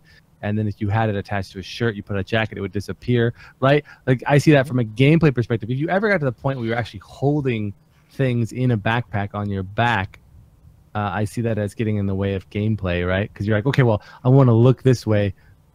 I want to wear a jacket and a shirt, but I can't. I don't know. I'm not trying to like pick it apart too much. But my point is it actually kind of seems like backpacks aren't considered at all for the game, which is fine. And if they are, they're cosmetic in nature. And again, I'm fine with that. But like, I don't think that that's the answer. Kind of seemed like vague, and I know that they haven't gotten there, and I'm not trying to hold CIG to like commit to anything. But that was the one thing I felt was kind of weird with that answer, was this idea of backpacks not really existing, I feel like, from a functional perspective. So you're talking about inventory system. Yeah. Like, I guess you could carry everything in your hands. And how they relate to backpacks specifically. Yeah. Right. So currently, the reason why Corey answered it that way is we were not informed of how backpacks, quote unquote, would work for our system currently. Yeah. We know that you will have an inventory system, but how visually we would portray that has not been addressed currently. So that is why Corey addressed it in that way, because he's just like, well, we can sculpt one. Yeah, we can draw it if they want it. No problem. Yeah, and there are ways to incorporate that into the game, but without an actual fleshed out design doc regarding inventory and how visually we're, because we are gonna have inventory, right? Because obviously you have the mobiGlas, and there is some semblance. That's a whole nerd triggered comment to me right there, the inventory system, because so but to visually show you having an inventory of some sort, that's a complete different that's something that we will work on when we have a locked in and a final inventory system. And that's fine. Like, we don't need any more detail than that. But my I guess that was my takeaway, was like, oh, backpacks are, or the idea of carrying things hasn't really been fleshed out that much, and that's totally fine. We're not there yet, but it's obviously we're not going to be walking around with everything we find in our hands, right? So it's no, but it is a fair point. It is something that we are also about as well. Yeah. And it's just we need a final tested and also just a finalized design doc regarding inventory and how the players will Makes sense. That, yeah. All right. So that's all I did from RTV. We can move on to the Hercules and then questions. Yeah, I thought we were talking about the Hercules. We are now. We're going to. But I will say two words that still trigger me: global inventory. Yeah. I'm not a. They do. They trigger me. I want to know what that means. I don't know. I don't like it. It means globally, everyone will have an inventory. If that's what it means, I'm okay with. Yeah, but no, I actually, here's my take, Mitauchi, on that. Global inventory, when they said it, was more of a present state, and I think they even implied that. Yes. It's like, look, we don't have local inventory management figured out yet, so for now, we're allowing something called global inventory. And you have to approach every CIG answer in that fashion, because if you think about it historically, especially over the last 12 months, everything that's been misread or misinterpreted by the community has been because a dev is answering it in the present tense of what we're dealing with right now versus what the long-term strategy is. Because they always have come back and said that, right? They've always come back and said, oh, well, he's talking about the current build or what we're doing, not what we're planning in the future. You know, that happened with the ships, with the insurance, with the infinite respawns, all those things. That's been the thing, so. All right, so Hercules. Let's get into this. I'm still so mad I can't afford one of these things, but whatever. It is what it is. What do you mean, whatever? I love that ship. Yeah, it's beautiful. I don't own one. I don't own one yet, but it's beautiful. I want one so bad. Yeah, I'm so close to getting one too. So close. Sorry, I really want one. I was thinking about my my last minute spending spree this I'd rather pay for could have bought a Hercules. I'd rather pay for my hotel room and my airplane tickets and my food in Austin. Yeah, I mean, I've already paid for my hotel room, but not my plane ticket. Well, plane ticket's cheap by comparison. Yeah. So basically, it goes down there, and it answered like me and the few were talking about before the show, pretty obvious answers on a lot of these things. How can I defend an outpost against itself against the bombing from a Hercules? And they talked about that you can set up defend yourself from air attacks with anti-air defenses. And I didn't like the answer. Yeah, obviously anti-air is the obvious answer, and that's fine. But I'm still, and I think that they answered it that way because I think there's stuff. I really think shields are going to be a thing. Big outpost shielding technology, and this is not found in anything. But obviously, they're not going to admit to something that hasn't been officially announced yet. I just feel like there's other ways to protect, right? From I think they're going to have to have some sort of shielding in order to facilitate that type of gameplay, like what we talked about with Star Wars of having ground elements and doing that. Or else, if you don't have that type of shielding, orbital bombardment will just be key. You won't need. Yeah, exactly. If you want to make ground warfare significant in any way whatsoever, you need large base shields to facilitate that. Yeah, that need to be disrupted by ground elements, not by space stuff. So I think anti-air is one thing, and I think that shields will possibly be the other thing, although they probably didn't mention it here in the Q&A, either because one, it doesn't exist and I'm making things up, or two, because it's just they're not ready to announce that kind of gameplay yet. Yeah. So. And also, I do hope there is another way to drain shields, and that's through shooting them a lot for a long period bombarding of time. them a lot, Yeah, so it's like a long time, and it's drained. It's like 99% quick, they're breaking through our shields, you know, and that long-term stuff. I think that would be good. What is medium and heavy armor when talking about ships? Again, all these questions are pretty straightforward and obvious to me. Light, medium indicate the degree of additional protection the armor gives each ship. I mean, I don't know. I feel like people were softballing questions about them, and they just gave you base answers. Because I do think it was an obvious answer, and I think it's in there, at least unless I invented it. But I liked it was the fact that they mentioned, heavy armor is great, you'll be more defended, but it comes at a cost, right? Which is extra weight and maneuverability, right? Potentially. So I think sometimes people think, oh, you spend more money, you get a better ship, but it's not like always vertical. Like there's trade-offs. So I think that's nice. Excuse me. The next question, I don't know if you got to read this before Scorpion, but it kind of bugged me a little bit. It says, does it have beds, a bathroom, and a kitchen? And all variants have 3 beds for the main crew, as well as a small kitchen area and a single toilet shower combo. Do they really need a kitchen in these? Is this a kitchen ship? I don't know. I know it's big. The next sentence seems to indicate no. Yeah. Well, it's not made for long, comfortable journeys through space. Yeah, I don't know why. But is it long comfortable, but uncomfortable, you still need to eat. Well, you might need to eat still. Well, that's true. I don't know. If it's a long journey, that's true. Yeah.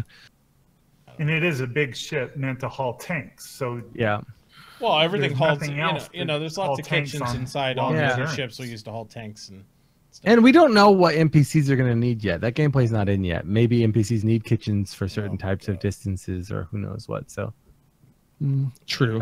I feel like kitchens are going to be more valuable for NPCs than they are for us, right? Because we're not getting much performance boost from eating food in the game, as far as we know. Told. Yeah.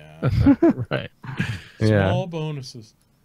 Does the Hercules have entrances other than the large ramps, or will cargo bay have to be decompressed every time you need to exit the ship? Players can get into the Hercules either using the ramps or via small lift around the middle of the cargo bay area. From there, you can either go to the ground level, cargo bay, or cockpit. Yeah. So they're going to have a little airlock right in the middle of the cargo bay? Apparently. Maybe. Why not? I don't know. Well, if you look at the picture, the concepted loading areas, I imagine, would facilitate to be you have here and here, and then you have the walkway in the middle. So I imagine it's going to have some sort of small lift in the middle. I don't actually think it's in the middle of the cargo bay. I know they said it kind of that way, but like they also said that it goes from the cargo bay to the cockpit. Like, so it sounds like an elevator. It sounds like an elevator, just like. Yeah, but it says players will get around via small lift around the middle of the cargo bay. Around the middle, but is it in the middle of the side? Like, we don't know if it's directly in the middle. You know what I mean? That middle could term but I don't know why it like says up to the cockpit. All Like right, it seems like you've it's a lost me there now. It's like doesn't know what like say, the read middle the last. middle. They have to say middle. No, but maybe like middle can be. It's a loose word, right? Like I mean, one point is the last part of the sentence implies that it might not be direct middle. You know what I mean? So I don't know. So it's like left. Well, middle. remember, there's a ramp at the front and a ramp at the back. So in the middle is where that lift's going to be. Right, but it could be middle on the Between the two side, on ramps. one of the sides. It doesn't have to be in the direct center. You know what I mean? Like I have no idea. Okay. I don't. I'm just saying. I'm just saying we don't know, right? I know. I get Okay. you. Oh, you're I thinking know. middle front to back versus middle left to right. They describe it more like an elevator that goes up to multiple levels, floors, or something. Yeah, but I don't know. They do, and Yeah. yeah, it's confusing Yeah. because the So. cockpit's all the way in the front. Toy knows. Yeah, just find out from Toy. He'll tell you. All right. Moving All on. right. Anyway, There's one good question in here. we'll get to it eventually. Can you expect to see bomb racks and bays and other ships too, like the Retaliator, or bombs just limited to the A2 and other future ground assault ships and vehicles? At the moment, the Hercules A2, only the Hercules A2 and future ground assault ships are planned to have bombs. However, we are looking at ways to allow a few select ships we've already announced or released, like the Retaliator, to transport and use bombs. Although they might not be able to carry the impressive S-10 size bombs. Yeah, there's no way a Retaliator can carry one of those. That's awesome news to me. Yeah. I have friends with Retaliators, and if they can carry either torpedoes or bombs, Yeah. that's I that's couldn't awesome. see a reason why Retaliators wouldn't be able to carry those cluster bombs. Yeah, they already have the bomb bay doors. They have dual Yeah. bomb bay doors, front and back. You can carry an impressive amount, I would think. Yep. Yeah. For Yeah, cargo they're carrying size 9s already in the Retaliator. I mean, torpedoes, they mentioned that they mentioned the size bombs would be different, but and bombs are different, obvious size than what a torpedo is. But yeah, I would think you'd be able to at least do the cluster bomb thing, all the little ones. So that makes sense to me. For cargo running, what advantage does the C2 Hercules have over the cheaper Starfarer that uses cargo pods in place of fuel pods? External cargo pods featured on Starfarer are more exposed and vulnerable to that of the Hercules. Plus, the Starfarer isn't made to transport vehicles, which is the main point of the Hercules. I'm wondering, like, really, is this exterior loading cargo going to matter? Because once you're through the shields of a ship, for the most part, I feel like you damage it. Unless they're planning on you shooting off cargo of, like, whole series and everything. Can I shoot, like, an arm of cargo off of something? Or is it, like, it's just going to destroy the ship? So I don't know. I did talk to, again, it wasn't under any NDA or anything, but like loosely to developers while I was at BritisonCon, and they mentioned intentions are that like components, cargo, things like that could theoretically be impacted by weapons damage. Yeah. I don't know what that means long term and Yeah. how that impact is. Yeah. Definitely interesting. Interesting stuff. Yep. Can you tell us more about the 6 hard points of countermeasure of the Hercules? Are they just wait a talking about minute. this? I skipped a bunch of stuff. Hang on. Okay. countermeasures. Yeah. Not a big deal. Yeah, we can talk about the countermeasure real quick, then I'll go back up. Like every other ship, Starlifter has several countermeasure launchers, different deployments. Due to the shape and size, Starlifter has 6 launchers installed, compared to 4 of the Starfarer. There are 2 near the rear cargo bay, 2 near the landing gear, and 2 near the rear wings. I wonder if they're ever going to get to a point where you can select which countermeasures you use, or, I mean, just blast out all of them, right? When you hit countermeasures, they all fire 1 or they all fire 2. It's not like I want the aft countermeasures to deploy or the 4, or any of that stuff. So, Yeah. again, it's kind of, whatever. Yeah. How do size 10 Moabs compare to size 10 torpedoes? In terms of size, bombs are larger than torpedoes. I like this question. Yep. The bombs are also unguided and offer a wider damage radius and higher damage. Yes. Like missiles and torpedoes, bombs might have different specs in the future for different damage types and situations. Yeah, so there's 3 things that'll affect the reason why people use bombs. Cost, like radius of damage, and impact level of damage, right? So they address 2 out of 3, which is that, yes, bombs will be more damaging and wider radius of damage, which I think is really key. Like, otherwise, if you don't motivate people to use bombs over torps, they're always going to use torps. So. Well, and it should suit the application, right? Certain applications is going to matter more to deploy a specific type of bomb versus a torpedo. Whereas if you want something that's more like called for a tactical, I'm hitting this one object instead of an AoE weapon, you'd use a torpedo because it'll hit directly what you want to hit with it. So that's the way I look at it. All right, how do the living quarters compare between ships?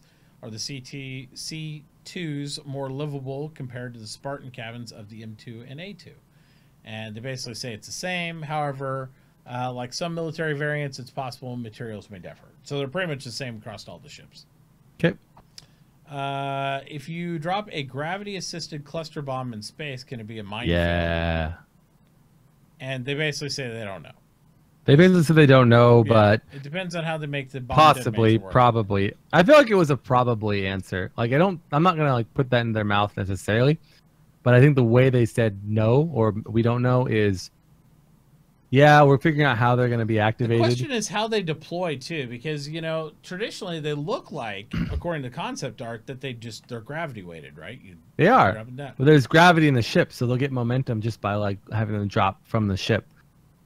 Or will it be like when a player tries to get out of a ship and you kind of fall out, but you're stuck inside the doorway, like hovering there in and out, and then you blow up the whole ship? I don't know. Yeah. I mean, it's something to think about.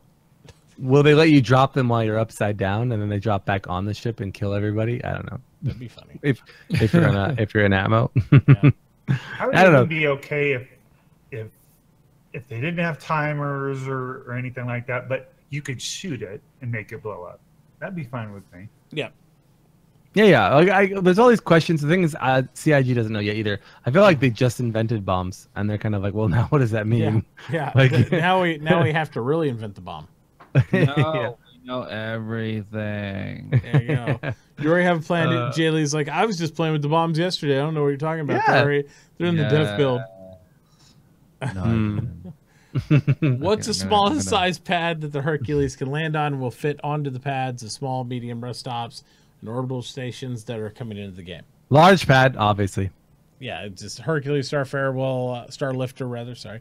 Other ships will fit similar size and will only fit on large landing pads. All right. Large ship, large landing pad. There you go. What? All right. How does C2 medium armor compare to that of the Starfarer Gemini upgraded armor? We don't know. Yeah. We don't know. Balancing will happen later. Moving on. Exactly. How can the C2 survive a defense engagement with only 2 M coolers and 2 L shields? And I'm like, come on, Min-Maxers, really? And then similar ships to the Gemini, Genesis, Caterpillar, and Carrack all have 2 times shield coolers and only 1 shields, blah, blah, blah. Nobody knows yet because we're balancing it, and we'll see what happens with stuff. Yep. And blah, blah, blah. Basically. There you go. Lord. So there's 2 good questions and then a lot of kind of... Yeah. What are the specific roles of the 3-man crew of the M2? The crew roles of the M2 are similar to ship's configuration. 1 pilot, 1 co-pilot, 1 has access to the remote turrets, and a dedicated gunner for full control of the turrets. There it is. Is the cargo space in the A2 usable for normal cargo, such as if the bombs aren't equipped? The A2 has half cargo space of the M2. When bombs aren't equipped, the bomb ordnance system is still present, so it'll be impossible to store cargo in this area. However, you can still put 234 standard cargo units, SUU, in front of the half the ship that if you don't decide to put a turbo tank there instead. So there you go. I wanna add to that answer though. Yep. They said impossible, which I take as a challenge, by the way. But 2, they did say like that it's not designed for cargo. Like if you turn the gravity off in the ship and you shove a lot of cargo boxes in there, I think you might be able to transport cargo. I'm just saying it might not. Yeah, it's not designed for cargo. Yeah, exactly. If it sits, it fits, right? Yeah, exactly. I'm just trying to say that. The word impossible, I think, was a little strong. Yep. That's all right, we got 5 questions from the chat, and then we're pulling the raffle for the 500 bonus entries for the Octane. That's fine. Doing that. Unless you got anything you want to add? I only had one thing, which is Jay. Frankly, are you happy with the quality of shoes that are available in the stores in the PU right now? Are you asking me a madness question? He gives me so much shit about the shoes in the game. That's not important. And your level of care is very low, right? Yep. And rightfully so. I just say I don't care to piss him off. Yeah. No one looks at anybody's shoes. I applaud In your Star attempt Citizen, all right? to Nobody piss off looks at madness. I just love seeing Madness salty. You know what they need to add in is a shoe emote, so that way when the corpse is on the ground, I can check his shoes versus my shoes, and it's all animation, so I can see if I want to steal his boots. I'll say this: I have done a shit ton of concepts for shoes and boots. Mm-hmm. Mm-hmm. They're just not in yet. Okay. All right. That's all we need to know. Yeah. Low priority. Shoes. Low priority. I mean, they are really not that important. All right. But George they are P. coming. asks, he says, with 2647 items complete in mining 3.2, what are the odds it will get pushed back to 3.3 for mining? Wait, what the odds They of won't push mining? it back. Yeah, because No. yeah. Mining is the flagship of 3.2. They'll drop everything else to get mining done. Yep. Mm. I mean, Yeah, already they're gonna seen try. beautiful beams and I tractor beams think and they'll all this give you stuff what for they lasers. have done with mining before they push it back. They'll say, okay, this Yeah. is what we have with it. This is tier 1 or tier Like 0. even if it's like point a laser to rock and it blows up. Yeah. They'll dumb it down if they have to get it out for 3.2. They won't Yep. push mining. All right. George then asked a few, how does it feel to be an ambassador of ships? Wait, what? How does it feel to be an ambassador of ships? He said For you. 2 months wine. Oh, me. Oh, sorry. I got. He's had a 2 months few. wine. Is that what that legatus navia means? I haven't come to terms with it yet. You know. Yep. It feels good though. You know, like in a kind of a cringy kind of way. Sounds like Like, oh, I'm amazing. I have all these ships. Oh wait, how much did I spend to Yeah. support the game? you sound like a man who spent a lot of time in a strip club. Yeah, It's like, exactly. it's like feels amazing, all this attention, but how much did that cost? George P. then asked for his third question. Yeah. How much of your empire and rep should one lose in final death? Like, what is Enough your to- personal opinion? Enough to make it so you don't want to die. That's about it. Yeah, I mean, I'll go. I mean, realistically, I think you should probably lose most of your reputation, because under what circumstances does the reputation that, let's say, I've built up with professional organizations or things that I do, how much of that gets transferred to my son? Kim Jong-un. Not much. Well, yeah, that's a whole different thing though. But so, and honestly though, but that would give it real weight, right? Where you now have to rebuild. Now, so what you could do though is you could say, hey, I'm so-and-so's son. That's going to get you probably in the door, but you're going to have to rebuild all the trust and all the other pieces of it. So I think if they do it like that, I'm okay with it, because I think that it makes sense. But I think it has to have some weight. Maybe, but if that was the case, we wouldn't have so many presidents who are the sons of other presidents. Like, reputation from gaining from your father, I think it does exist. That's quite a bit. politics. That's not real. That doesn't count. That's Here's let me play devil's advocate here. What if you were like max rep, right, for one organization? Yep. Right, and then you died not from doing, because I feel like we always talk about death as in if you were a pirate, right? But what if you were not a pirate and you died from a pirate, right? So you didn't do anything wrong and you died. And you had cap reputation, Bad and decisions. then you were the next kin, right? Yep. Would you still lose all of that? It's like your dad was Luke friggin' Skywalker, right? And then like you come in, it's not going to be like, let's see what you got. They'd be like, wow, your dad was Luke Skywalker? Like, you know what I mean? Like, it's just... So that's the way the real world works. I mean, I feel like... So how... I mean, I don't know the answer to this question, obviously. Because you're just Frank. I'm just Frank. But, like, yeah, how much... Like, losing half the reputation would be pretty drastic for that type of scenario, right? I would say It's based on how hard is rep to earn. Does it? If I want to build up, say there's a scale of 1 to 100.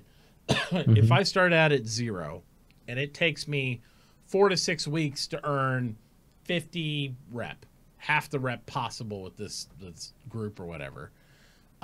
Losing all that's going to be pretty severe kick in the nuts, right? It's like, it's like, took me 6 weeks to get this. There you go. If it's like, hey, I spent 3 days and I can get 75% rep because I just pounded missions for the last 8 hours, I don't think it's that severe to lose, because if I can grind it back in a couple of days, then whatever.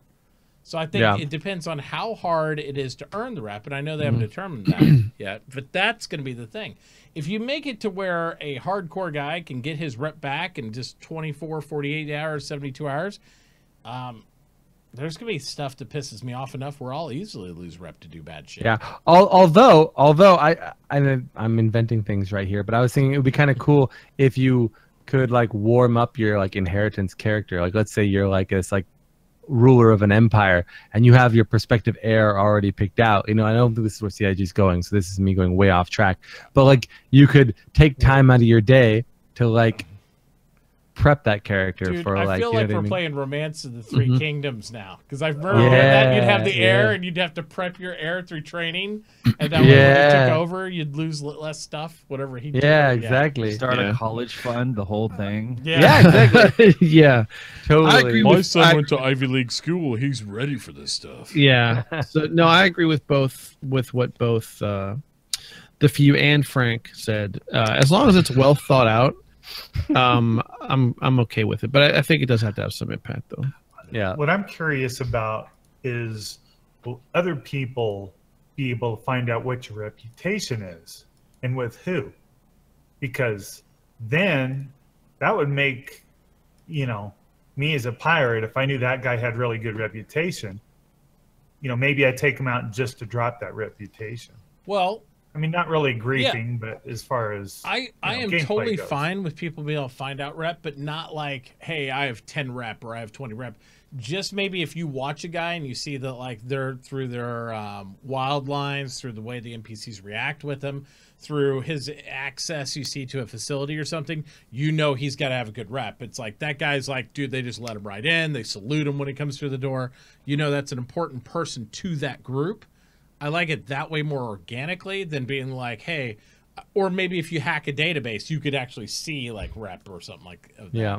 But I don't want people like, I don't want it to be a stat like Toy's walking around and I can see he's plus 10 with these guys. You know what I mean? Yeah. I want it to be more organic than that. I like your idea. Yeah. Either both ways, though. You can, if you hack into that company's computer, you can see who's important to them. Yeah. Like he's a VIP gold class member or something like that, stuff like that.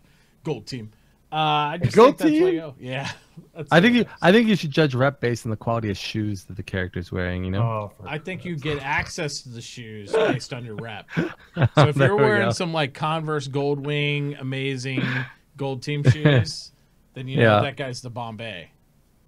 Yep. 100%. A few more thousand, maybe Chris will make you a pair of shoes for the game. Toy man, are you wearing the J Lee signature shoe?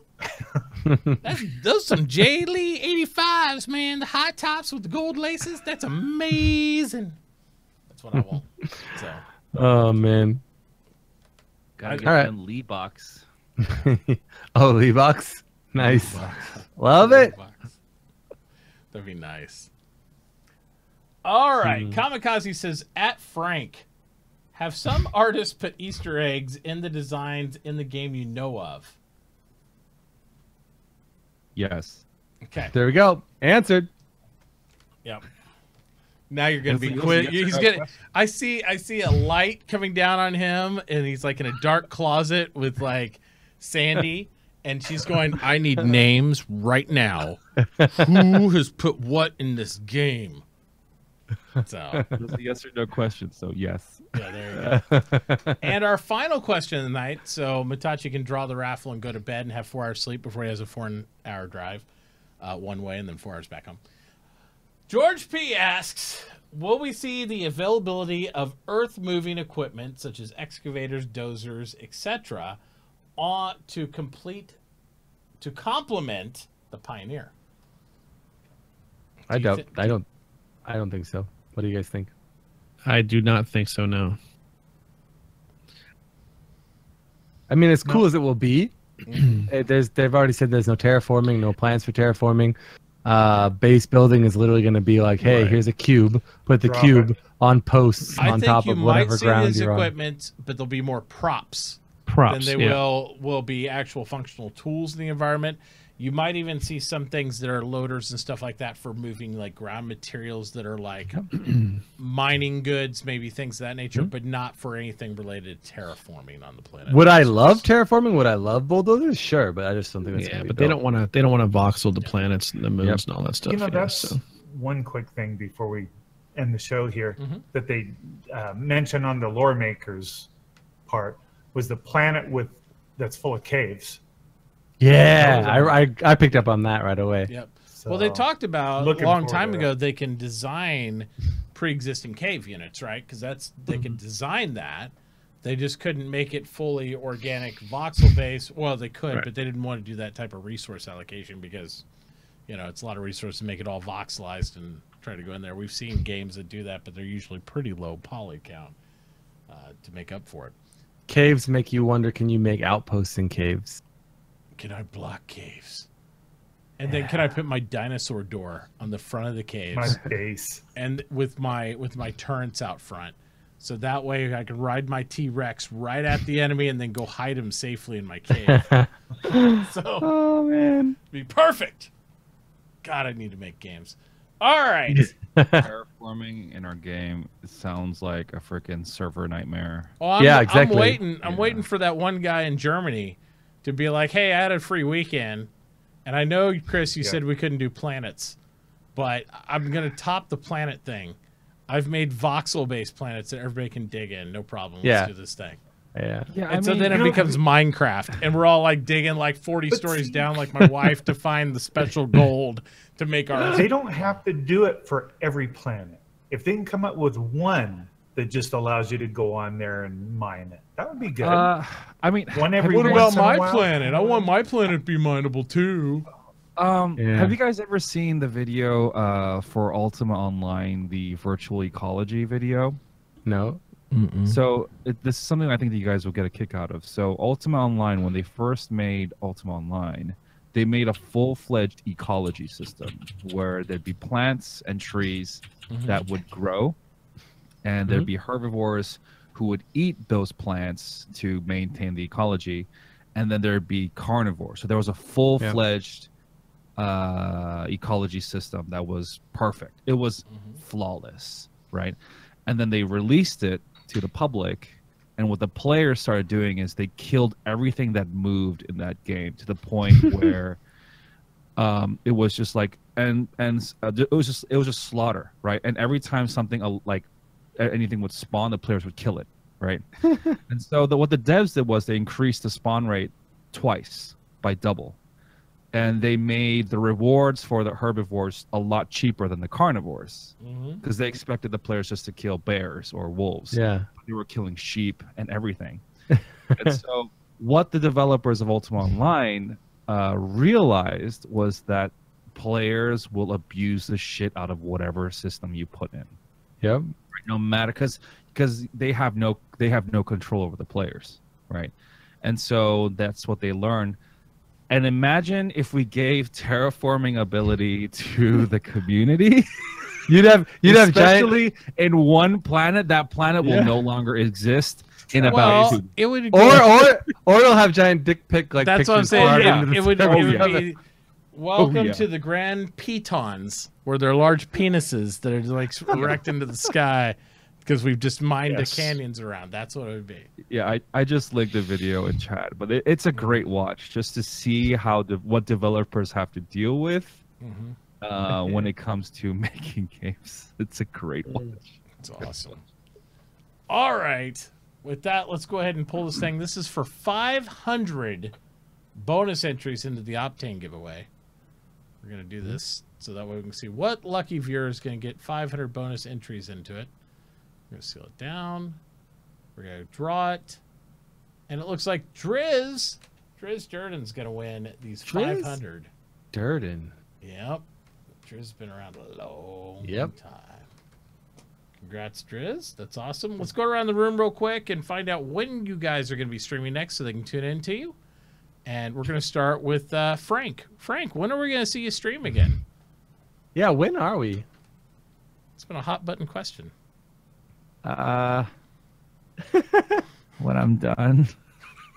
So 2025. Well, I was going 29, but you know, 2029. I'm more optimistic. This is what you get. Star Citizen Optimist 2025. Star Citizen Pessimist 2029. Yeah. I'll just say when I'm done with 3.3. Okay. Okay. Or 3.4. Okay. Okay, I'll go with 2025 then. Okay. It seems like that's closer. Crazy sauce. And then Scorpion, how about you, buddy? When are we going to see you stream next? What's going on? Tell us. About 6.5 hours from now, I believe, is how that works out. I'll be streaming some Star Citizen, and then probably a little bit of something else as well. Maybe fit in some PUBG because I was actually pretty good at that game, and Thursday showed that I no longer am. I'm not really liking that so much. Yeah. So, but both, and then of course I'll stream Sunday as well, and then Monday is a holiday, so I may go ahead and do a stream Monday. I don't know yet, but yeah, that's kind of the plan. Nice. Okay. The Few, how about you, bud? I'm streaming tomorrow, right after our good friend Scorpion. I believe I will be we'll be doing Star Citizen, and we'll be trying to delve deeper into the world of Mortal Sumo Combat or Mortal Kombat Sumo. I don't know. We'll figure it out. We'll figure it out tomorrow on stream. Be there. We'll also be doing every Saturday, like I normally do. We do giveaways on Saturdays. So if you don't have the game, come by. It's a great way to get in for free. So okay, if you win, of course. Yeah, absolutely. And then Toy, how about you? I doubt I'll stream tonight. Maybe we'll see. But tomorrow we're gonna be doing some God rating on Conan tomorrow. So we got about 7 or 8 temples ready to go. We're just gonna pound the shit out of somebody.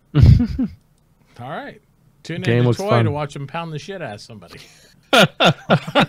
Yeah, I should have worded that a little bit. Maybe. All right. Float your boat, Toy. Speaking of getting the shit pounded out of us, let's go over and we're gonna raid Burke Black tonight, I think. All right. And he has 2,500 people in there, just because I feel like I haven't gone over there and said hi in a while, and I know we only have 80. But we're gonna do what people usually do to me, except instead of 2 people raiding me, we're gonna raid him with a measly, beautiful, amazing Star Citizen of 80, which is worth 8,000 regular viewers because our people are awesome. It's true. So let's go in there. We're gonna do something really nice and just raid that, because he's also playing a cool game that I wanted to check out. He's playing the Detroit Becoming Human. That's a really cool looking game, and I'm very interested in it. Yeah. So I want to check that out, and I'm probably gonna fall asleep to watching him play that. So with that, guys, thank you so much for watching. Again, I won't be streaming tomorrow, and if I do, it'll be very, very late because I have a large road trip I'll be on with my 80-year-old grandmother and my 60-year-old disabled father that will be epically awesome. I'm so looking forward to it for 12 hours. And I will see all of you tomorrow night, or I'll pass out, and I'll definitely see you Sunday. But next week, the kids are out of school, so expect some long Mitauchi streams happening as we move forward and move towards the Optane giveaway that we're doing. So make sure you're sharing that with your friends. You're getting there for all those different giveaways. Use those tokens. You're going to see more tickets given out than I've ever given out before all next week, because I'm going to use them all. I'm going to use every one of them. I don't care if I have to copy pasta like 105 entry tickets in chat or what I'm going to do, but we're going to use them all this time, and then we'll be announcing our next month's giveaway here in the next few days. So until we see you next week, people, be safe, have fun, watch some awesome games, and yeah, I don't know. We'll see you later. Have a good night, guys. Good night, everybody. Bye. Bye. Bye. See ya. Thanks, Jilly, for being on, bud. Thank you, Frankie. I love your face for that. That was really awesome of you. It's really good. Very nice. Very kind of you. Yeah.